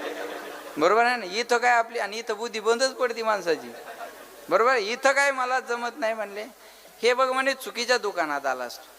बायको कुठून आणावीन, कशी आणावीन, काय नाही याचं ज्ञानच मला नाही म्हणे. ते म्हणे पण तुम्ही सोडून मी कुणाला सांगू शकत नाही. तुम्ही तारीख घेतली, तुम्ही सोडून मी कुणाला सांगू शकत नाही. हनुमंतराय म्हणले एक काम कर, मी तर तुला बायको मिळून देऊ शकत नाही, पण तू किती अडचणीतून बायको कशी आणावी हे आपल्या मालकाला चांगलं माहिती आहे म्हणे. कोणाला? रामा. तिथं जाय म्हणे, तिथं तुझं काम होईल. ते म्हणे ते मला कसं काय ओळखतील? हनुमंतराय म्हणले आपलं लेटर पॅड घेऊन जाईल, त्याला चिठ्ठी दाखव. हनुमंतरायांनी चिठ्ठी दिली आणि हा प्रभू रामचंद्राकडे आला. प्रभू रामचंद्राच्या हातात चिठ्ठी दिली. प्रभू रामचंद्रानं चिठ्ठी वाचली. मी माझा एक भक्त तुमच्याकडे पाठवत आहे, काही करून तुम्ही त्याचं लग्न करून द्या, कळावे आपले हनुमंतराय. प्रभू रामचंद्रानं हनुमंताचं नाव पाहिलं, हसाय आलं. हनुमंतराय या भानगडीत कवापासून? पण म्हणले आपल्या हनुमंताची इच्छा आहे ना, देऊ याचं लग्न लावून. त्याला म्हणले रात्रभर थांब, सकाळी तुझं लग्न लावून देतो. रात्रभर मुक्काम करायला लावला. सकाळी आपल्याच परिवारातली एकाची मुलगी होती. सांगितलं चांगला वादक आहे, आपलं चांगला पोरगा आहे. बरोबर आहे ना, महाराष्ट्रात चांगलं नाव आहे. बरोबर झालं, लग्न लावून दिलं. लग्न झालं आणि सुरळी आता ते लय जीवलग मित्र आहे माझा, पण ते कीर्तनात बोलता येत नाही ना, विठाला विठाला सांगितलं. आता लग्न म्हणल्यावर हे अशा गोष्टी सांगावं लागत असतात, बरोबर आहे का नाही. मग सांगा, दोघांचं लग्न झालं, दोघंही सुरळीत आपला संसार चालू झाला. महिना 2 महिने झाल्यानंतर यानं पिशवी भरायला सुरुवात. बायको म्हणे वैतागले का काय? म्हणे कसं काय एवढ्या लवकर पिशवी कशाला भरायला लागली म्हणे. तो म्हणे अगं पंढरपूरची वारी जवळ आली, पंढरपूरची वारी जवळ आली. ती म्हणे पंढरपूरची वारी, मग मला यायचं. बघा, महाराष्ट्रात जन्म घेतला तर 2 गोष्टी कराव्या, वाचावी ज्ञानेश्वरी आणि डोळा पाहावी. एक ज्ञानेश्वरीचं पारायण करा, ज्ञानेश्वरीचं पारायण करा. ऐका बरं का, वाचील जो कोणी जनी त्याशी काय होईल महाराज? ज्ञान होई मुढा, आती मूर्ख त्या दगडा. अरे दगड असू द्या, मूर्ख असू द्या, ज्ञानेश्वरीनं कृपा केली ना महाराज, त्या महाराष्ट्रात त्या माणसाला कोणी पण जवळ करेल. ज्ञानोबारायांची कृपा व्हावी. लक्षात ठेव बरं. मी दुबईलाही कीर्तन करून आलो. परवा 2 दिवसापूर्वी मी तामिळनाडूमध्ये गेलतो, शैलमला. माझ्या इंस्टाग्रामला वगैरे मी टाकलेलं आहे शैलम. परवाच तिकडून मी इकडं आलोय. लक्षात येते, ज्ञानोबारायांची कृपा आहे. अरे बाहेरच्या देशातल्या लोकांनी आपल्याला स्वीकारावं, असं आपल्याजवळ काय आहे? आपल्याजवळ ज्ञानोबारायाची ज्ञानेश्वरी तुकाराम महाराजांचा गाथा. कृपा करी हारी दया बेरी, कृपा करी हारी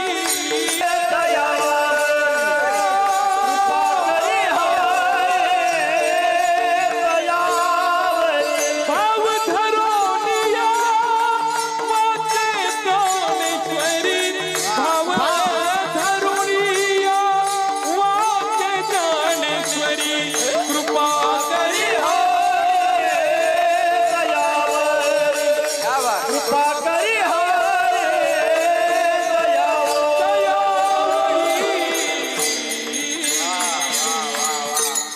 तुमच्यावर बी कृपाच आहे म्हणून टायमावर आठवतंय, नाही तर पाठांतर असून आठवत नाही. लक्षात येते का? कृपा करी हरी त्याच्यासाठी भाव धरोनिया वाचे ज्ञानेश्वरी म्हणून म्हणतात. आणि त्या ज्ञानोबारायामुळं ज्ञानाबाई मा माझी अनाथाची माया ज्ञानाबाई माझी अनाथाची माया ज्ञानाबाई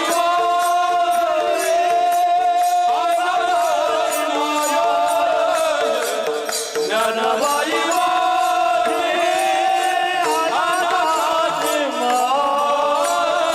एका जनार्दनी पाय वंचितसे एका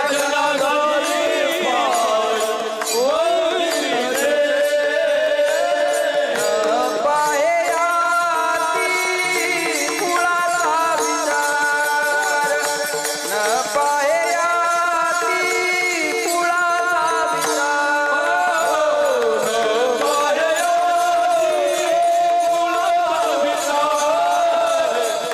पायाती कुळाचा ज्ञानाबाई माझी अनाथाची माया एका जनार्दनी पाय वंदितसे न पायाती कुळाचा विचार भक्त करुणा कर ज्ञानाबाई. वारकरी संप्रदायाला थारा देत नाही म्हणून चतुर्भुज महाराज कुठले होते कुणालाच माहित नाही, पण इथले पूजनीय आहेत. कळलं माझं पण? जन्म राजस्थानचा, पण ये न पाये याती कुळाचा. ज्ञानेश्वरी वाचा. एक मला म्हणे हे पारायण पारायण पारायण पारायण पारायण किती दिवस करायचं? म्हणलं जोपर्यंत माणूस नारायण होत नाही तोपर्यंत पारायण करायचं असतं. नारायण झाला का पारायण बन. भागवत कथा किती दिवस ऐकायची पंकज बाबा? सदा शेव्या श्रीमद भागवती कथा निगमकल्पतरोर्गलितं फलं शुकमुखाद अमृत द्रव संयुतं पिबत भागवतं रसम आलयम मुहुरहो रसिका भुवि भावुकाः. रसिका भुवि भाव पीत राहा. भगवत स्वरूप होत नाही तोपर्यंत. कथा मात्र एक जीवन. डोकबाबाला जर म्हणलं ना आराम करा, तो म्हणतात कथा माझा आराम आहे. कथा नाही केली की मला आराम भेटत नाही. लक्षात आलं? कथाच आमचा आराम आहे, कीर्तन आमचा आराम आहे. लक्षात येते का? म्हणून कथा मात्र एक जीवन. कीर्तन चांग होय अंग, बस तोपर्यंत कीर्तन करायचं. मग ज्ञानेश्वरी वाचावी, दुसरं पंढरपूरची वारी करावी. ती बायको म्हणे मला यायचं. तो म्हणे हे बघ हट्ट करू नको. पंढरपूरच्या वारीला जाणं म्हणजे काय शेगावच्या आनंदसागर मध्ये फिरून येणं नाही. लाख अडचणीला तोंड द्यावं लागतं. चालायची सवय नसते, पायाला फोड येतात. गाडी अडकून बसली तर जेवाय भेटत नाही. पाऊस आला तर तंबूतून पाणी जातं, रावटीतून पाणी जातं. रात्रभर जागं राहावं लागतं. जे वारी केली त्यांना हे आठवत असेल. आता तरडगाव सारखा जर पाऊस आला तर होय आपली भेट झाली होती ना. रात्रभर जागीन, त्याच्यात वारकरी मजा घेतात. कस काय वारी? ते म्हणते तू कस काय आहे? मै बरी आहे, मग मै बी बरी आहे. त्याच्यात आनंद घेतात. एवढ्या प्रतिकूल परिस्थितीत वारकऱ्याकडून शिकाव आनंद कसा घ्यायचा. प्रतिकूल परिस्थितीत आनंद. लक्षात ठेवा बरं का. ते म्हणे मला यायचं. राज आट्ट, बाल आट्ट, स्त्री आट्ट पुरवावं लागतं. दोघंही मजल दर मजल करत पंढरपूरला निघाले. आणि ऐका, पंढरपुरात पोहोचले आणि हा एकादशीची प्रदक्षिणा करायला निघाला. बायको म्हणे कुठं निघालात? म्हणे प्रदक्षिणा कराय. बायको म्हणे मला यायचं.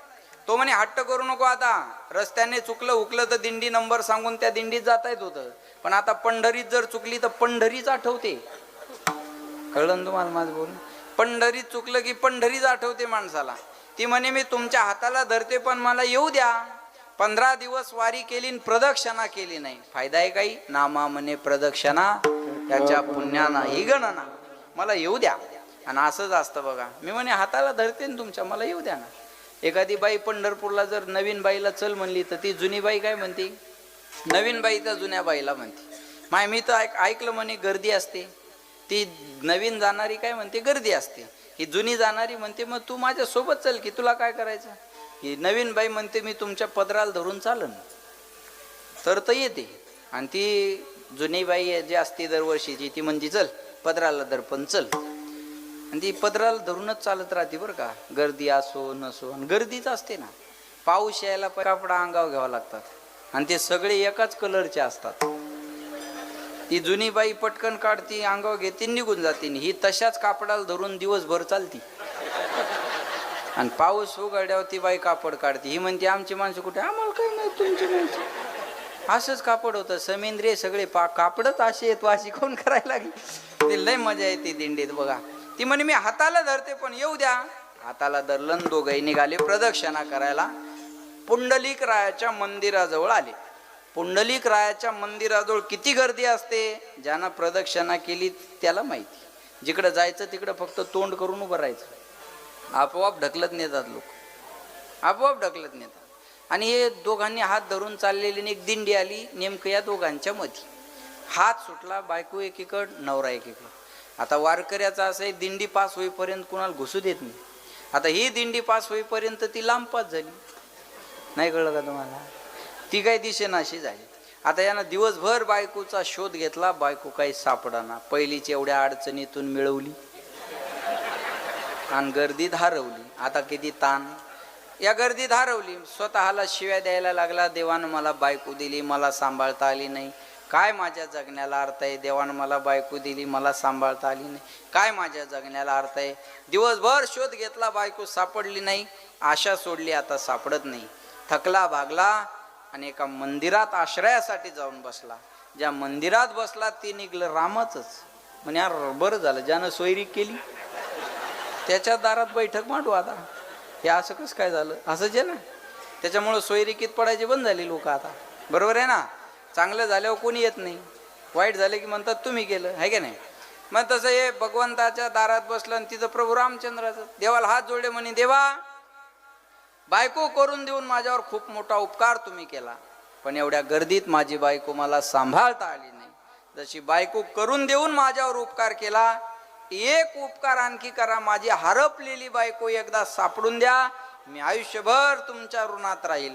असं म्हणतो ना म्हणतो तोपर्यंत पाठीत एक गुद्दा पडा, दान. पाठीमागं फिरून पाहिलं तर हनुमंतराय. म्हणे देवा तुम्ही इथं कस काय? म्हणे मी इथं कस काय, हे नंतर होईल, तू काय म्हणला पहिल्यांदा सांग.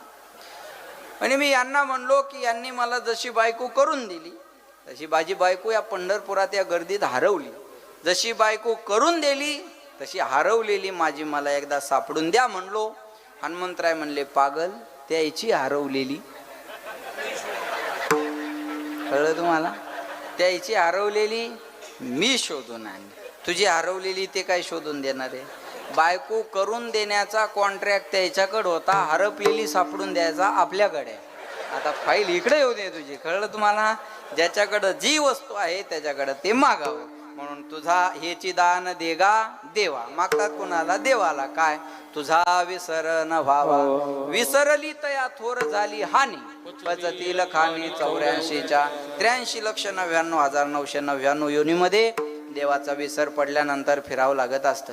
आणि माणसाला आज देवाचा विसर पडला. माणसं दोन गोष्टीला विसरले दादा, एक देवाला आणि दुसरं मरणाला. एक देवाला आणि दुसरं मरणाला. मी मरणार आहे असं कुणाला आठवण नाही आहे. लक्षात आलं का? मी मरणार आहे याची कुणाला जाणीव नाही. आणि एक देवाला माणसं विसरलेले आहेत. पण महाराज म्हणतात देवाला विसरले तर लक्षात ठेवा, देवाला आणि मरणाला जर विसरले तर आपल्या जगण्याला अर्थच राहणार नाही. म्हणून महाराज म्हणतात मला तुझा विसर पडला नाही पाहिजे.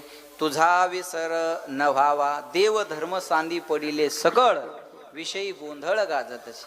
हा एवढा सुंदर सप्ताह चालला म्हणजे सगळ्यांना बरं वाटतं असं समजू नका. काही ना ती पत्रिका पाहिली की असे धरतात, अर 8 दिवस झोपू देत नाहीत रे. आता तू मर गावाच्या बाहेर जाऊन पडा 8 दिवस, गावात येऊ नको. ह्या दुर्योधनाच्या अवलादी आपल्या. जेव्हा आपले लोक आपल्या गोष्टीला विरोध करतात, ही शोकांतिका आहे. शोकांतिका देव आवडत नाही आता, लक्षात ठेवा. म्हणून म्हणतात या नरद्यात येऊन जर काही फायदा असेल तर त्या देवाची आठवण राहावी. म्हणून तुझा विसर न व्हावा. आणि हे जर तुम्हाला दिलंस तर मी काय करेल? गुण गाईन आवडी, गुण गाईन आवडी, गुण गाईन आवडी, गुण गाईन आवडी.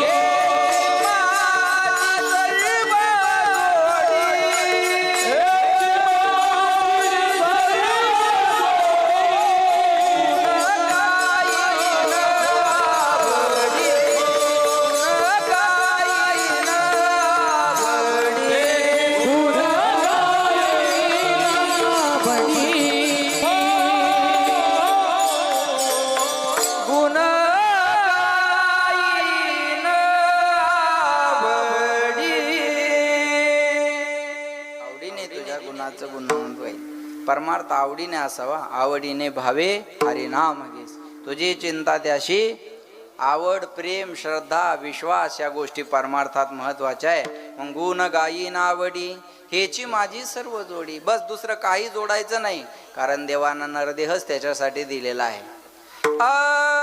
मनुष्य जन्म अनमोल रे, मिट्टी में ना रोली रे, अब जो मिला है फिर न मिलेगा, कभी नहीं कभी नहीं कभी नहीं रे. मनुष्य जन्म अनमोल रे, मिट्टी में ना रोली रे, अब जो मिला है फिर न मिलेगा, कभी नहीं कभी नहीं कभी नहीं रे. जिवड़ा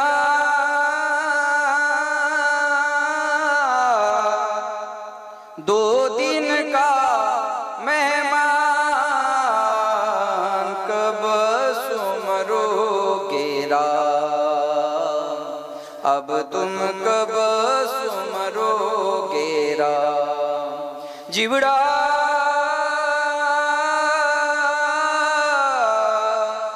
दो दिन का मेहमान,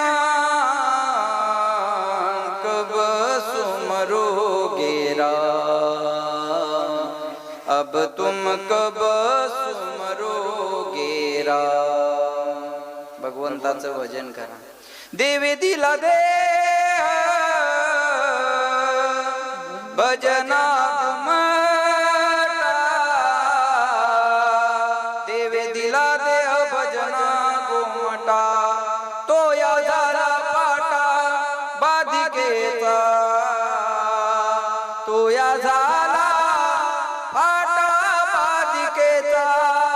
देवे दिला दे भजना घुमटा, देवे दिला दे हो भजना घुमटा. देवाने सुंदर नरदेह भजनासाठी दिला. कोणी म्हणाल मी बंगला बांधला, ज्या चिमणीला हातपाय नाही ती खोपा बांधते. कोणी म्हणाल मला मुलगा झाला, तुला वर्षात एक झालं, कुत्रीला एका टायमाला 6 होतात. कलर बदलून क्वांटिटी व्हरायटी नात करते काय, यावंच लागते. बरोबर आहे ना. त्या लक्षात ठेवा. त्याच्यात काय आहार, निद्रा, भय, मैथून सर्व योनी समान. अहो कुत्र्याला भूक लागते, आपल्याला भूक लागते. कुत्र्याला भूक लागली की कुत्र मालका पुढे जाऊन गोंडा घोळतं, मालकाला भूक लागली की माणूस बायको पुढं. भूक लागणं सगळ्यांना सारखंच आहे ना, हे सगळीकडे सारखं आहे. पण याच देही घडे देवाचे भजन किंवा चिंतन. आणि हे ज्ञान कुत्र्या, मांजराच्या, डुकराच्या, गाढवाच्या जन्मात भजन करता येत नाही. म्हणून या नरध्यात आल्यानंतर महाराज म्हणले गुण गायीन आवडी, नाही तर क्या किया क्या किया क्या किया रे. जीवन गवा दिया, जीवन गवा दिया, जीवन गवा दिया रे, जीवन गवा दिया, जीवन गवा दिया, जीवन गवा दिया, जीवन गवा दिया, जीवन गवा दिया. पाना उसको खो दिया रे, जैसे पाना था उसको खो दिया, जीवन गवा दिया, जीवन गवा दिया, जीवन गवा दिया, जीवन गवा दिया. क्या किया क्या किया रे,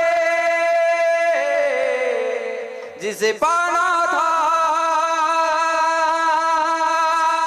उसको खो दिया. त्याला आपण हरून टाकलं. जिसे पाना था म्हणजे ज्याला मिळवायचं होतं, उसको तो खो दिया. महाराज म्हणतात तुझा विसर न व्हावा. त्याला हरवल्यानंतर फायदा आहे काही नाही. म्हणून गुण गायीन आवडी याची माझी सर्व जोडी, न लगे मुक्ती आणि संपदा संत संग देई सदा. आणि याच्यासाठी तुका म्हणे गर्भवासी, सुखे घालावे आम्हाशी गुण गायीन आवडी याची माझी सर्व जोडी. विठोबा टाळी वाजवा सर्वांनी भजन म्हणा.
गायन आवडी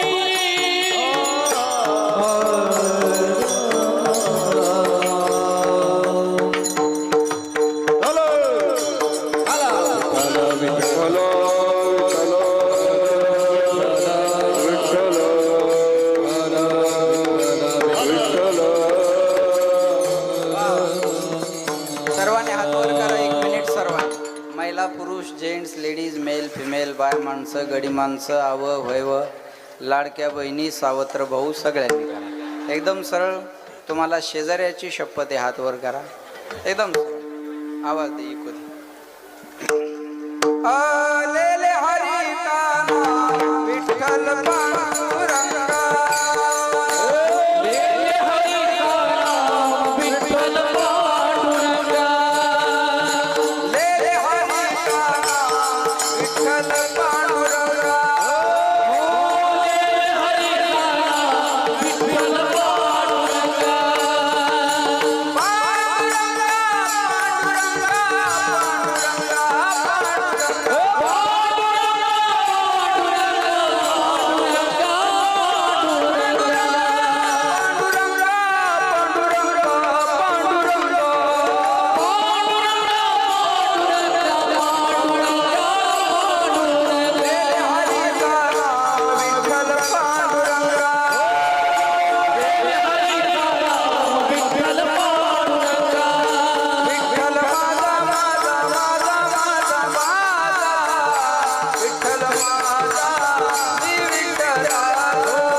गायन आवडी यालाच म्हणतात. फ्रेश झाले का नाही तुम्ही?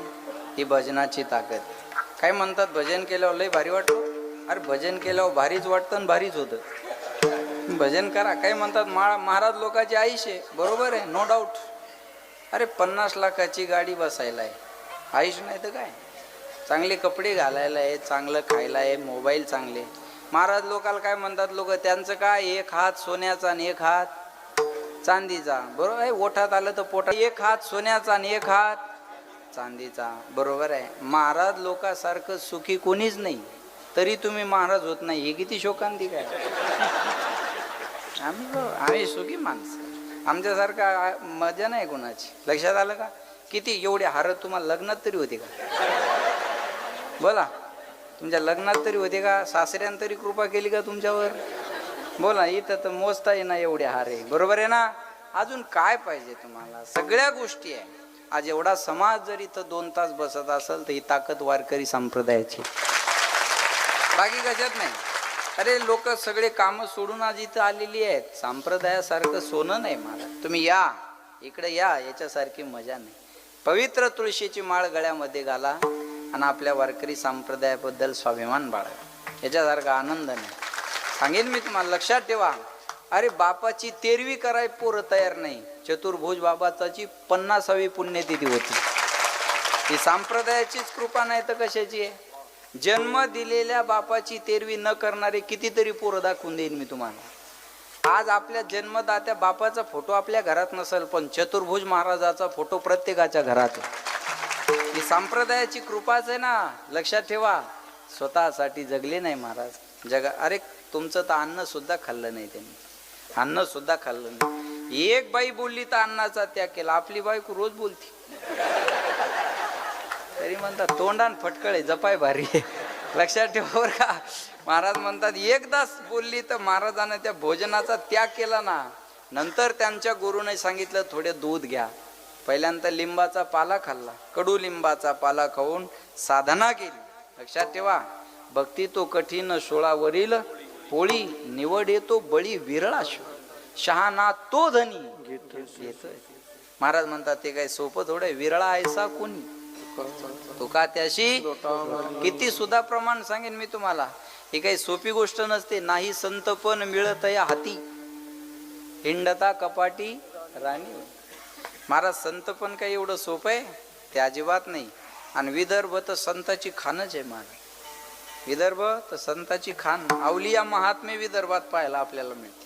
संत गजानन महाराज इकडं आले तर तुम्ही हे चतुर्भुज महाराज, इथं गेले अकोलील जहागीर तर संभा बाबा, तिथं गेलो मी मागे आता महिन्यापूर्वी. संभा बाबा महाराज अवलिया संत सगळे. गुलाब बाबा महाराज, ज्ञानोबा रायांची जी फोटो आपल्याला पाहायला मिळतो आज, हे उपकार संत गुलाब महाराजांचे आहेत, गुलाबराव महाराज. लक्षात ठेवा.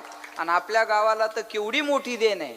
अशा महात्म्यांचं मंदिर आज या ठिकाणी आहे. अरे ही सोपी गोष्ट नसते महाराज. वाऱ्या हाती माप. जन्म कुठला? राजस्थानचा. आणि कीर्ती कुठं? सांगू तुम्हाला, याचा अर्थ आहे जगाचा कल्याणा संताच्या विभूती. हे प्रमाण खोटे होत नाही. संत ज्या जातीत जन्माला आले त्या जातीची मक्तेदारी नाही. संत ज्या गावात जन्माला आले त्या गावाची मक्तेदारी नाही. संत ज्या कुळात जन्माला आले त्या कुळाची मक्तेदारी नाही, तर जगाच्या कल्याणा संताच्या विभूती. कुठं राजस्थान आणि कुठं तुमचं गाव, हे लक्षात ठेवा. हे काहीतरी पांडुरंगाचे भगवंताचे हे संकेत आहेत. आणि किती आनंद आहे. आज वडाळीचं नाव महाराष्ट्र नाही, महाराष्ट्राच्या बाहेर आहे. मी माझ्या मोबाईलमध्ये मेसेज दाखवला महाराजांना. मध्ये दुबईवरून मेसेज आला. हे लाईव्ह चालू आहे ना तुमचं. ते दुबईला ते म्हणले आज तुमचं कीर्तन त्या वडाळीला आहे ना, तिथं पुकारलं म्हणले काल. म्हणजे आज आम्ही लाईव्ह बघणार आहे. किती आनंद घेतात लोक. मग वडाळीचं नाव भारतातच राहिलं का आता? दुबईपर्यंत वडाळीचं नाव गेलं. महाराज हे उपकार चतुर्भुज महाराजांचे आहेत. हे उपकार संत चतुर्भुज महाराजांचे आहे. म्हणून ही फार मोठी देण आहे. म्हणून आपण त्यांचा उत्सव 50वी सुवर्ण महोत्सवी हे वर्ष आपण या ठिकाणी खूप भव्य दिव्य स्वरूपात साजरं करत आहात. याच्यासारखा आनंद दुसरा कोणता नाही महाराज. सुवर्णवी पुण्यतिथी आहे ना, सुवर्ण महोत्सवी हा आपल्या जीवनातला सुवर्ण क्षणच आहे. याच्यानंतर शताब्दी आपण पाहू का नाही आपल्याला काय माहिती. बोला, याच्यानंतर शताब्दी होईल, मोठी होईल, पण आपण असू का नाही आपल्याला माहिती आहे. मग हा सुवर्ण क्षण आपल्या जीवनातला आहे. म्हणून मी पुन्हा एकदा गावकरी मंडळीला आणि ट्रस्टी मंडळीला, आमचे अध्यक्ष विजूभाऊ गणगणे, बरोबर आहे ना, पण अजिबात गणगण केली नाही त्यांनी, आडनावच गणगणे फक्त, आहे का नाही. मग विजूभाऊ आणि सगळी त्यांची ट्रस्टी मंडळी यांच्यासाठी एकदा जोरदार टाळ्या सगळ्यांनी वाजवा. काय सुंदर नियोजन आपण केलं. महाराष्ट्रातली दिग्गज मंडळी आज या कार्यक्रमाला हजेरी लावतायत. अजून याच्यापेक्षा आपल्याला काय. आणि ही कृपा संभा महाराजांची, आपल्या चतुर्भुज महाराजांचीच आहे बरं का. आज हे माझा आजचा दिवस खाली नव्हता तसं पाहिलं तर, कारण आमच्याकडंच इंदुरीकर महाराजांचं कीर्तन माझ्या नियोजनात मी घेतलं होतं. आणि ते आता हे लाईव्ह बोलतोय म्हणजे ते ऐकतीलच ना, काय अडचण आहे. पण जे आहे ते आहे. म्हणून मी हे दिवस रिकामा ठेवला होता. ते महाराज आमच्या इकडे एक अशी अवलिया गोलू बाबा म्हणून आहे.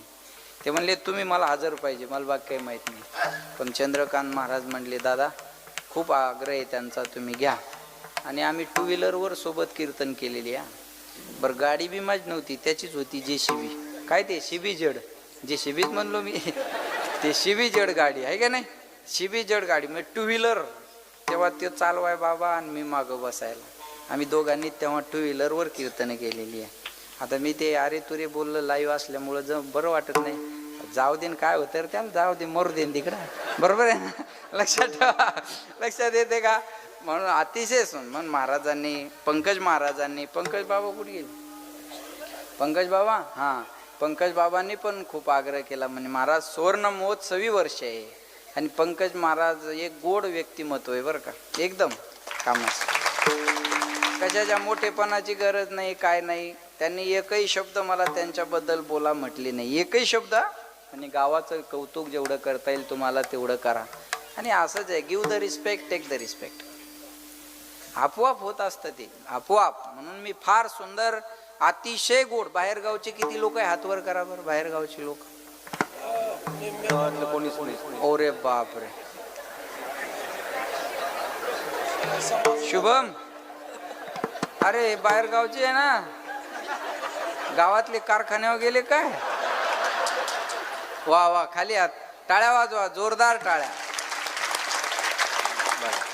ही एवढी मंडळी इथं सोपान महाराजासाठी आली नाही, ही चतुर्भुज महाराजासाठी आलेली.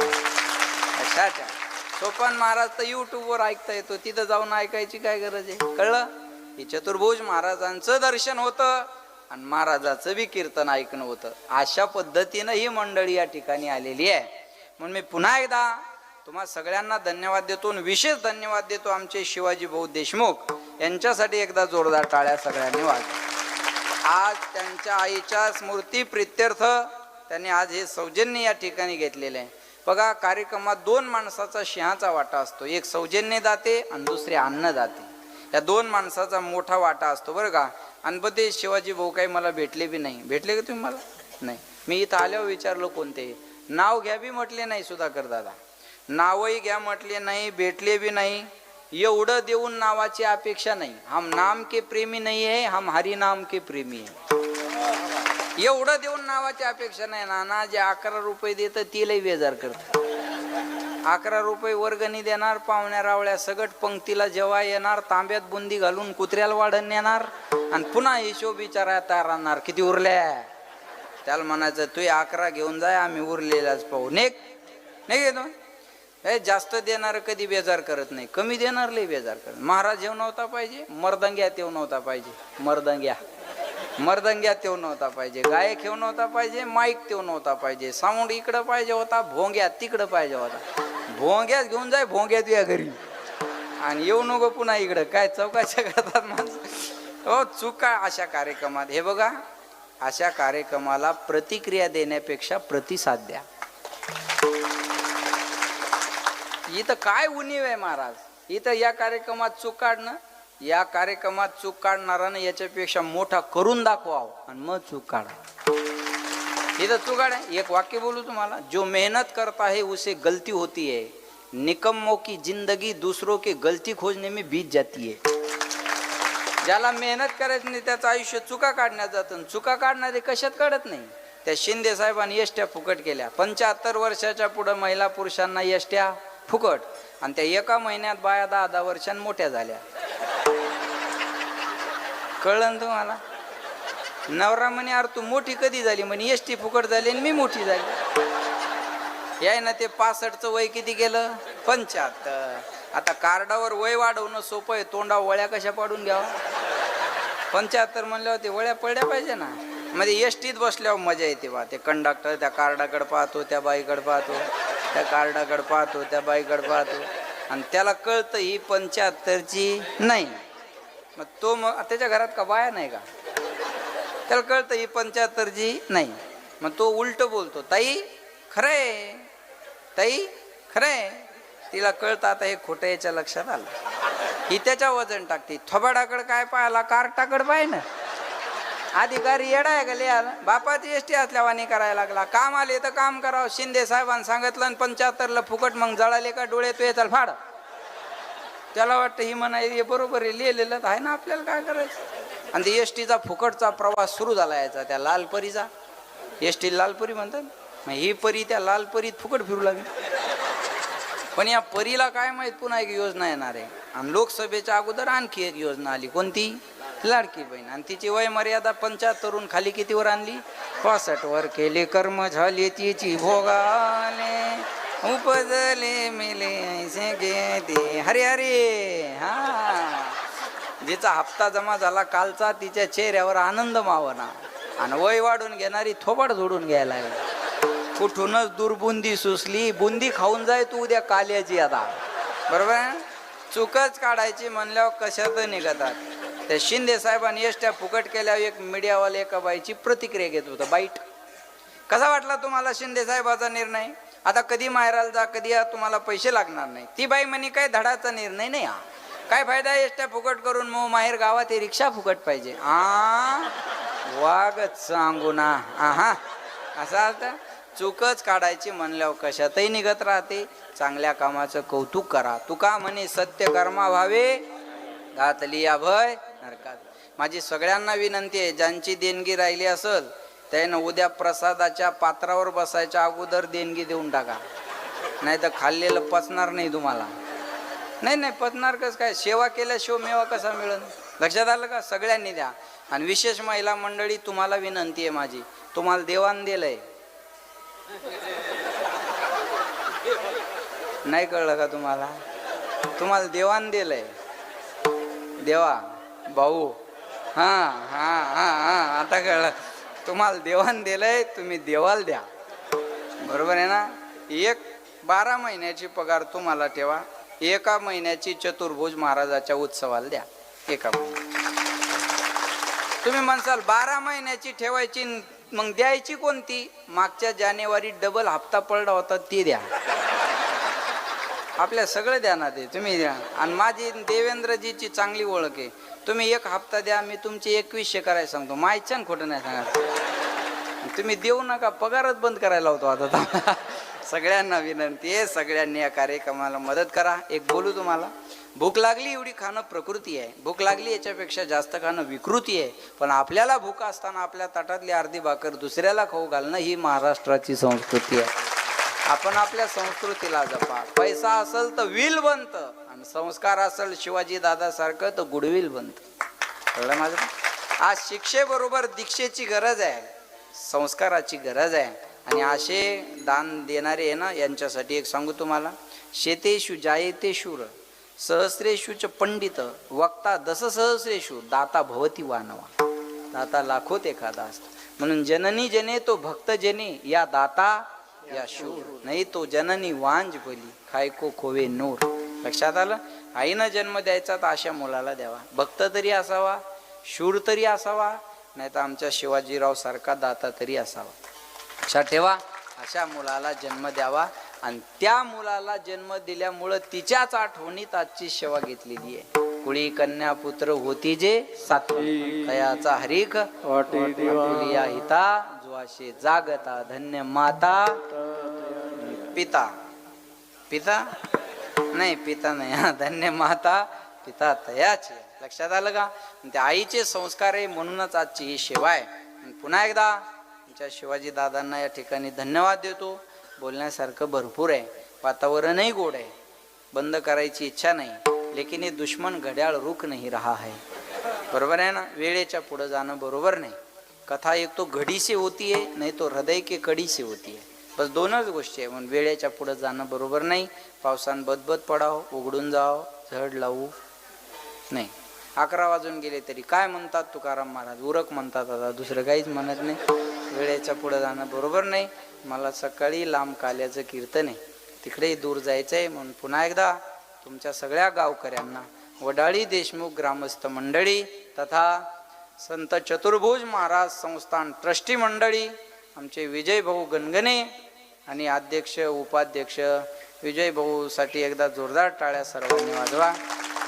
अध्यक्षांना सुद्धा या ठिकाणी धन्यवाद, त्यांच्या ट्रस्टी मंडळीला धन्यवाद, ग्रामस्थांना धन्यवाद, आणि विशेष करून धन्यवाद बाहेर गावून आलेल्या मंडळींना. मला आनंद वाटला, तुम्ही एवढ्या संख्येने आज उपस्थित आहात. तुमचं करावं तेवढं कौतुक थोडं आहे, म्हणून तुमच्या बाहेर गावून आलेल्या सगळ्या मंडळींना मी धन्यवाद देतो. आणि एक विनंती करतो, जाताना सगळ्यांनी सावकाश घरी पोहोचा. 2 व्हीलर असेल, 4 व्हीलर असेल, 2 मिनटं उशीर होईल, बस फक्त घरी व्यवस्थित आपण पोहोचा. आणि उद्या काल्याला संदीपानजी महाराज आशेगावकर संस्थेचे अध्यक्ष म्हणून ज्यांचं नाव आहे, खूप मोठे व्यक्ती आहे, खूप मोठे संप्रदायातलं महत्त्व आहे त्यांच्याकडे. म्हणून आपण सगळ्यांनी उद्या असंच बहुसंख्येने उपस्थित राहावं अशी आपल्याला विनंती करतो. पुन्हा एकदा सर्वांना धन्यवाद आणि या ठिकाणी वाणीला विराम. 5 मिनटं जास्त झाली त्याबद्दल कुणाची काही माफी मागायचं कारण नाही. काय माफी मागायची त्याच्यात आहे का नाही. पुन्हा एकदा सगळ्यांना धन्यवाद. आणि आमचे सुधाकर भाऊ आणि वहिनी दोघंही आज उपस्थित आहेत. आमचे शुभम भाऊच्या प्रेमामुळं ती मी वहिनीला म्हणलं तुम्ही कसं काय, म्हणे शुभम दादाचे ना आपली फॅमिली सारखे संबंध आहेत सगळ्यांचे, म्हणून दादांचं येणं असं येणं होतं. म्हणून त्यांनाही धन्यवाद देतो. आमचे गोपाल महाराज सरकटे यूट्यूबला जा, त्यांचेही खूप कीर्तन आहेत. पण मित्र म्हणलं की करावं लागतात काही गोष्टी. म्हणून आमचे मित्र, त्यांचीच गाडी आहे आज, पेट्रोल मी टाकलं आपलं. त्यांचीच गाडी आहे, लक्ष देऊ नका. आमचे हरिभक्त पारायण गोपालजी महाराज सरकटे तेही या ठिकाणी माझ्याबरोबर उपस्थित आहे. त्यांनाही धन्यवाद देतो. आणि पुन्हा एकदा सर्वांना धन्यवाद. आमचे साऊंडसाठी एकदा जोरदार टाळ्या सगळ्यांनी वाजवा. आमचे भुजन महाराज मोरकर आणि ऑपरेटिंगला आमचे कृष्णा महाराज. आधी बरोबर जोडी आहे ती बरं का. कृष्णा महाराज, भुजंग महाराज. यूट्यूब आमचे माऊली यूट्यूब चॅनल, त्यांच्या चॅनलला लाईक करा, शेअर करा, सबस्क्राईब करा आणि घंटी दाबाही विसरू नका. बरोबर आहे ना. त्यांचे फॉलोअर्स व्हा, तुम्ही त्यांचे मेंबर व्हा. अशीच चांगली चांगली कीर्तनं त्यांच्या माध्यमातून ऐकायला मिळतील. त्यांनाही धन्यवाद देतो. आणि उपस्थित सगळीच महाराज मंडळी सर्वांना धन्यवाद. खाली बसा, खाली बसा. दाजी बसा, 2 मिनटं बसा. ओ इवाई बसा. झालं बसा दाजी, बसा दाजी बसा. हां झालं, 2च मिनटं आहे. पुन्हा एकदा सगळ्यांना धन्यवाद आणि वाणीला विराम. सूचना झाल्याशिवाय कोणी उठू नका. मी काही वेळेच्या पुढे गेलो नाही आहे का नाही. पुन्हा एकदा सगळ्यांना धन्यवाद. ज्ञानेश्वर माऊली, विठ्ठल जय जय विठ्ठल, जय जय विठ्ठल.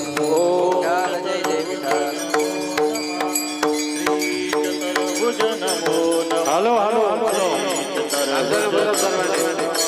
ओम चतुर्भुज नमो नमः. श्री चतुर्भुज नमो नमः. जय चतुर्भुज नमो नमः. गुरु चतुर्भुज नमो नमः.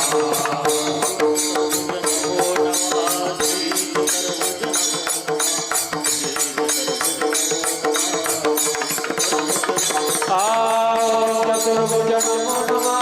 श्री चतुर्भुज नमो नमः. जय चतुर्भुज नमो नमः. गुरु चतुर्भुज नमो नमः. ओम चतुर्भुज नमो नमः.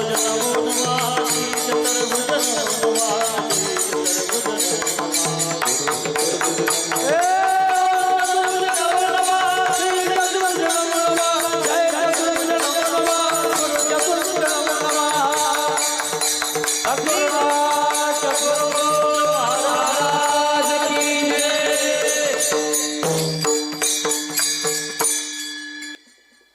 दोन मिनटं फक्त कोणी उठणार नाही. महाराज बोलले आपल्याला वेळ अजिबात झालेला नाही आहे.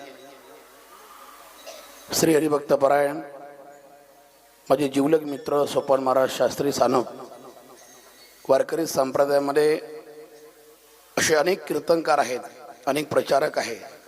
त्यांचं कुणी ना कुणी शत्रू असतंच आपल्या आयुष्यामध्ये. पण संप्रदायामध्ये अजात शत्रू व्यक्तिमत्व फक्त एकमेव म्हणजे सोपान महाराज सानप. इतका गोड स्वभाव आहे. सगळ्यांबद्दल सकारात्मक भूमिका कीर्तनातून बोललेच आहे. पण कोणत्याच कीर्तनकाराचा कधी तिरस्कार केला नाही, कोणत्या गायक वादकाचा कधी अपमान नाही. सगळ्याशी प्रेमाने बोलून आपल्या संप्रदायामध्ये हे व्यक्तिमत्व त्यांनी स्वतःच्या कर्तृत्वाने हे आपलं विश्व निर्माण केलेलं आहे. त्यांच्या कीर्तनाची सेवा आज वैकुंठवासी उषाबाई देशमुख यांच्या स्मृतिप्रित्यर्थ शिवाजीराव देशमुख यांनीही सेवा घेतलेली आहे. मी शिवाजी भाऊंना विनंती करतो की आदरणीय महाराजांचा सन्मान आपण करायचा आहे. आज आपल्या सप्ताहाचा शेवटचा दिवस आहे. उद्या आपला सप्ताहाचा काला आहे. उद्या महाराजांची पुण्यतिथी आहे. फाल्गुन शुद्ध द्वादशी ही महाराजांची पुण्यतिथी आहे. त्या महाराजांच्या पुण्यतिथीच्या निमित्ताने 2 शब्द मनोगत या ठिकाणी व्यक्त करणार आहे. त्या ताईचं नाव आहे पूर्वा शिवाजीराव देशमुख. फक्त 2 मिनटं ही मुलगी आपलं मनोगत व्यक्त करणार आहे महाराजांबद्दल. मी विनंती करतो ताईंना की आपण यावं आणि आपलं मनोगत थोडक्यात व्यक्त करावं. महाराजांचं मनोगत आहे, छत्रपती महाराजांच्याबद्दल मनोगत आहे. कोणी महाराजांचा अपमान करणार नाही आणि महाराजांचं मनोगत ऐकल्याशिवाय कोणी या ठिकाणी जागा सोडणार नाही. त्या अगोदर आजचे अन्नदाते, सकाळचे अन्नदाते फराळाचे श्रीकृष्ण भाऊ मेंढे, पळगाव मेंढे, आणि संध्याकाळचे अन्नदाते फराळाचं अन्नदान गोविंदा भाऊ भांडे, वडाडी देशमुख, हल्ली मुक्काम नाशिक यांचं या ठिकाणी आज अन्नदान झालेलं आहे. जोरात टाळ्या वाजवून त्यांचं स्वागत करायचं आहे. उद्याच्या कीर्तनाची सेवा श्री हरिभक्तपरायण गुरुवर्य संदीपान महाराज शिंदे हाशीगावकर, स्वानंद सुखनिवासी सद्गुरू जोग महाराज वारकरी शिक्षण संस्थेचे अध्यक्ष आहेत. आणि वेळ आहे 9 ते 11. वेळेत आपण कीर्तन लावण्याचा प्रयत्न करणार आहोत. थोडासा विलंब झाला तरी हरकत नाही, पण 9 ते 11 ही डोक्यात ठेवा आपण सर्वांनी. 9 वाजता आपण यायचं आहे कीर्तन ऐकण्याकरता. नंतर महाप्रसाद होईल. मनोगत व्यक्त करणार आहे पूर्वाताई.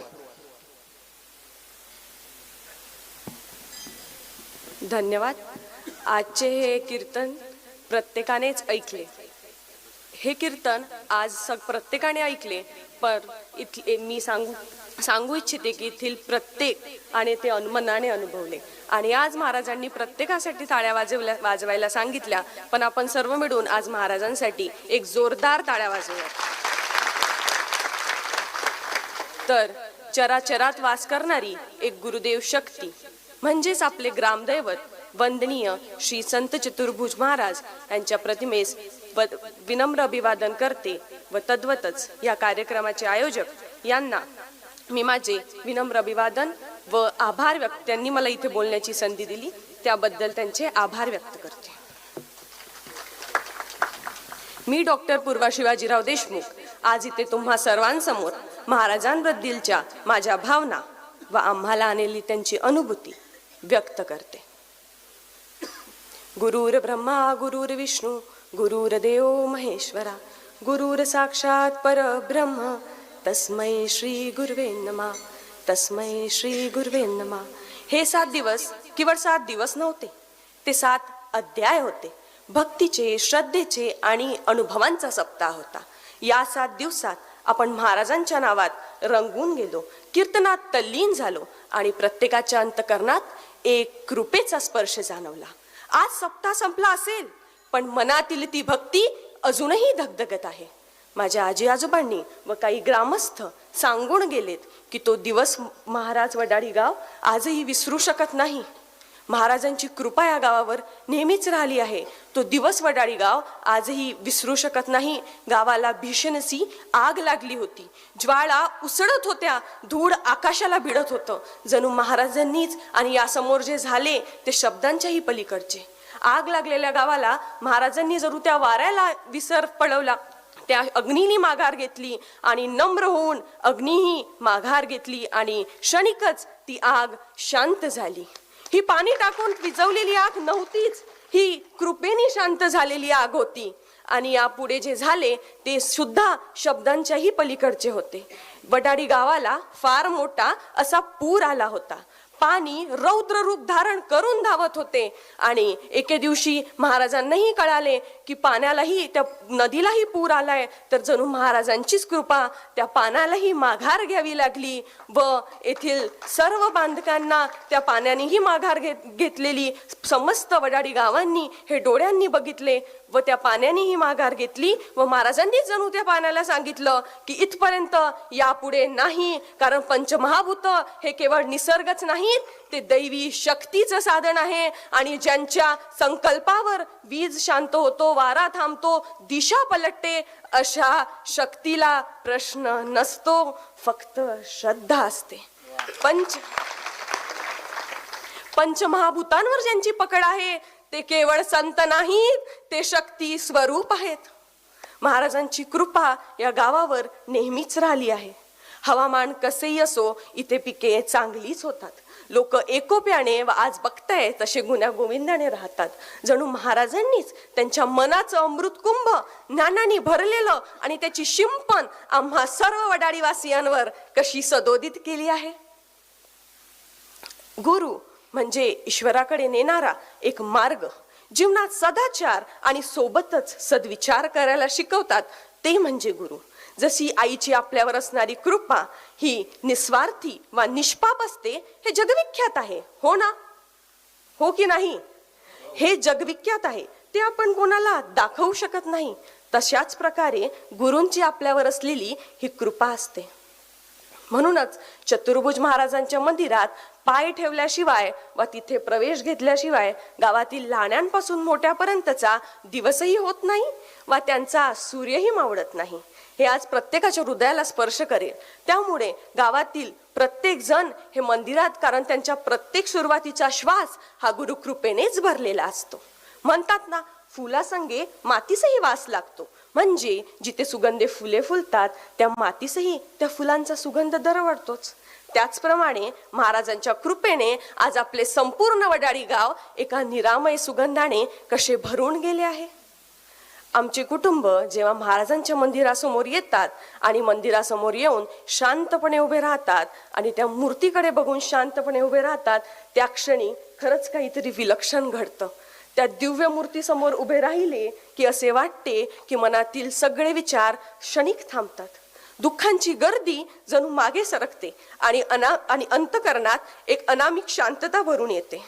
त्या मूर्तीसमोर उभे राहिले की आपल्या शब्दांना वेदना न देणाऱ्या आई वडिलांसमोर उभं राहिल्यासारखं वाटतं आणि प्रत्येकाच्या मनाला जणू काहूड माजते. त्या क्षणी आम्हाला जाणवतं की आम्ही एकटे नाही आहोत. आमच्यावर महाराजांची एक कृपा छाया आहे जी आमच्या प्रत्येक अश्रूला स्पर्श करते आणि प्रत्येक जखमेवर जणू मलम लावते. महाराजांकडे पाहिल्यावर असे वाटते की महाराज केवळ चैतन्याचा, वात्सल्याचा निरामय झराच. मायेने, श्रद्धेने, प्रेमाने, प्रीतीने कितीच तो ओतप्रोत भरलेला. मी लहान असताना मला कळतच नव्हते की बाबा उठता बसता महाराजांच्याच फोटोला का नमस्कार करतात. लहान होते ना. पण मात्र आज जाणवतं की तो केवळ साधा नमस्कार नव्हता, तो आमच्या घराचा पाया होता. सकाळची ती शांत वेळ, घरातला तो मंद प्रकाश आणि बाबा 2 हात जोडून उभे महाराजांच्या फोटो समोर. आज जाणवतं की तो साधा नमस्कार महाराजांच्या प्रती केलेला तो आमच्या घराची खरी ऊर्जा होती. कधी आम्हाला संकटे आले, कधी आर्थिक संकट, कधी आरोग्याची परीक्षाही घेतली, परंतु मी बाबांना कधी डगमगताना पाहिलं नाही. कारण त्यांची शक्ती ही बाहेर नव्हतीच, ही होती महाराजांच्या निवड निस्वार्थी श्रद्धेत. आणि आज जाणवतं लेकरांना शब्दांनी संस्कार शिकवले जात नसतात, ते कुठेतरी कृतीतूनच दिसले पाहिजे. बाबांच्या त्या एका साध्या नमस्काराने माझ्या मनात महाराजांविषयी लहानपणापासूनच श्रद्धेचं बीज पेरलं. आणि आता जेव्हा मी माझ्या आयुष्यातील आव्हानांना कुठेतरी सामोरे जाते, त्यावेळी मला माझ्या बाबांचा तो सकाळी केलेला, लहानपणी केलेला सकाळचा नमस्कार आठवतो. आणि कुठेतरी माझेही हात त्या मूर्तीकडे निस्वार्थीपणे वडले जातात. कारण जिथे गुरु आहे तिथे आशा, जिथे गुरु आहे तिथे आधार, आणि जिथे गुरु आहे तिथला विजय तर निश्चितच आहे. तसे तर मी एका वैद्यकीय क्षेत्रात डॉक्टर म्हणून कार्यरत आहे. दररोज प्रत्येक प्रकारची न्यूरो रुग्ण माझ्या समोर येतात. प्रत्येक रुग्ण वेगळा, प्रत्येकाची वेदना वेगळी, प्रत्येकाचे आव्हान देखील वेगळेच. कधी कधी परिस्थिती कठीण असते, कधी केस गुंतागुंतवणुकीची असते, कधी निर्णयाची जबाबदारी खरंच खूप मोठी असते. पण अशा वेळी रुग्णांना हात लावताना, त्यांना चालवणं शिकवत असताना त्यांच्यावर माझ्या हातांना जणू महाराजांच्या गुरुकृपेची शक्ती लागते. आणि आज इथे उभे राहून मी नम्रपणे सांगू शकते की मी उपचार करते, पण प्रत्येक रुग्णाला बरे करण्याची ती दिव्य शक्ती मला महाराजांच्याच कृपेतून लाभते, मला महाराजांच्याच कृपेतून लागते. मी लहान असताना बाबांना नेहमी म्हणायचे, बाबा आपल्याही गाडीवर, 4 चाकी गाडीवर, प्रत्येक लहान मूल म्हणतच असेल, आपल्या 4 चाकी गाडीवर माझं नाव टाका ना. बाबा आपल्याही 4 चाकी गाडीवर माझं एक नाव टाका ना. बाबांनी नेहमीच नकार दिला. पण आज जाणवतं की ते काय उपयोग अशा आयुष्याचा, जर त्या आयुष्यावर महाराजांच्या कृपेची सावलीच नसेल तर. आणि आज मात्र समजतं की माझं नाव गाडीवर असल्यापेक्षा माझ्या आयुष्यावर चतुर्भुज कृपा असणं हाच माझ्यासाठी खरा सन्मान आहे.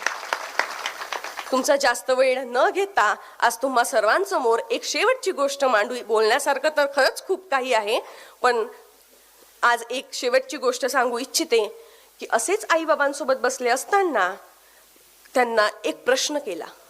असा लहान मुलींनी किंवा आताच पुण्यावरून आल्यावर सात फार सतत एक प्रश्न केला की आई बाबा नेमके काय आहेत तुमच्यासाठी चतुर्भुज महाराज.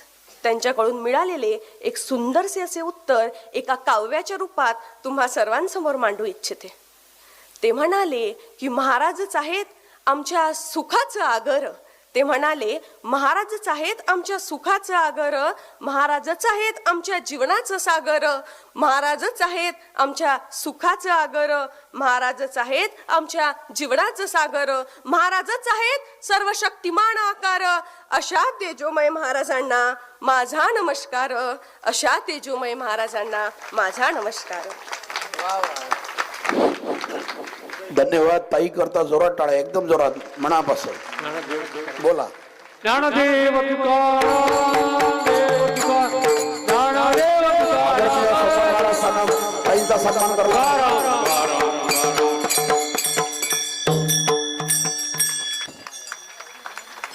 अतिशय सुंदर मनोगत व्यक्त केलं. आलेल्या सर्व पाहुण्यांना विनंती आहे, चहा पाणी घेतल्याशिवाय कोणी जायचं नाही. धन्यवाद. धन्यवाद.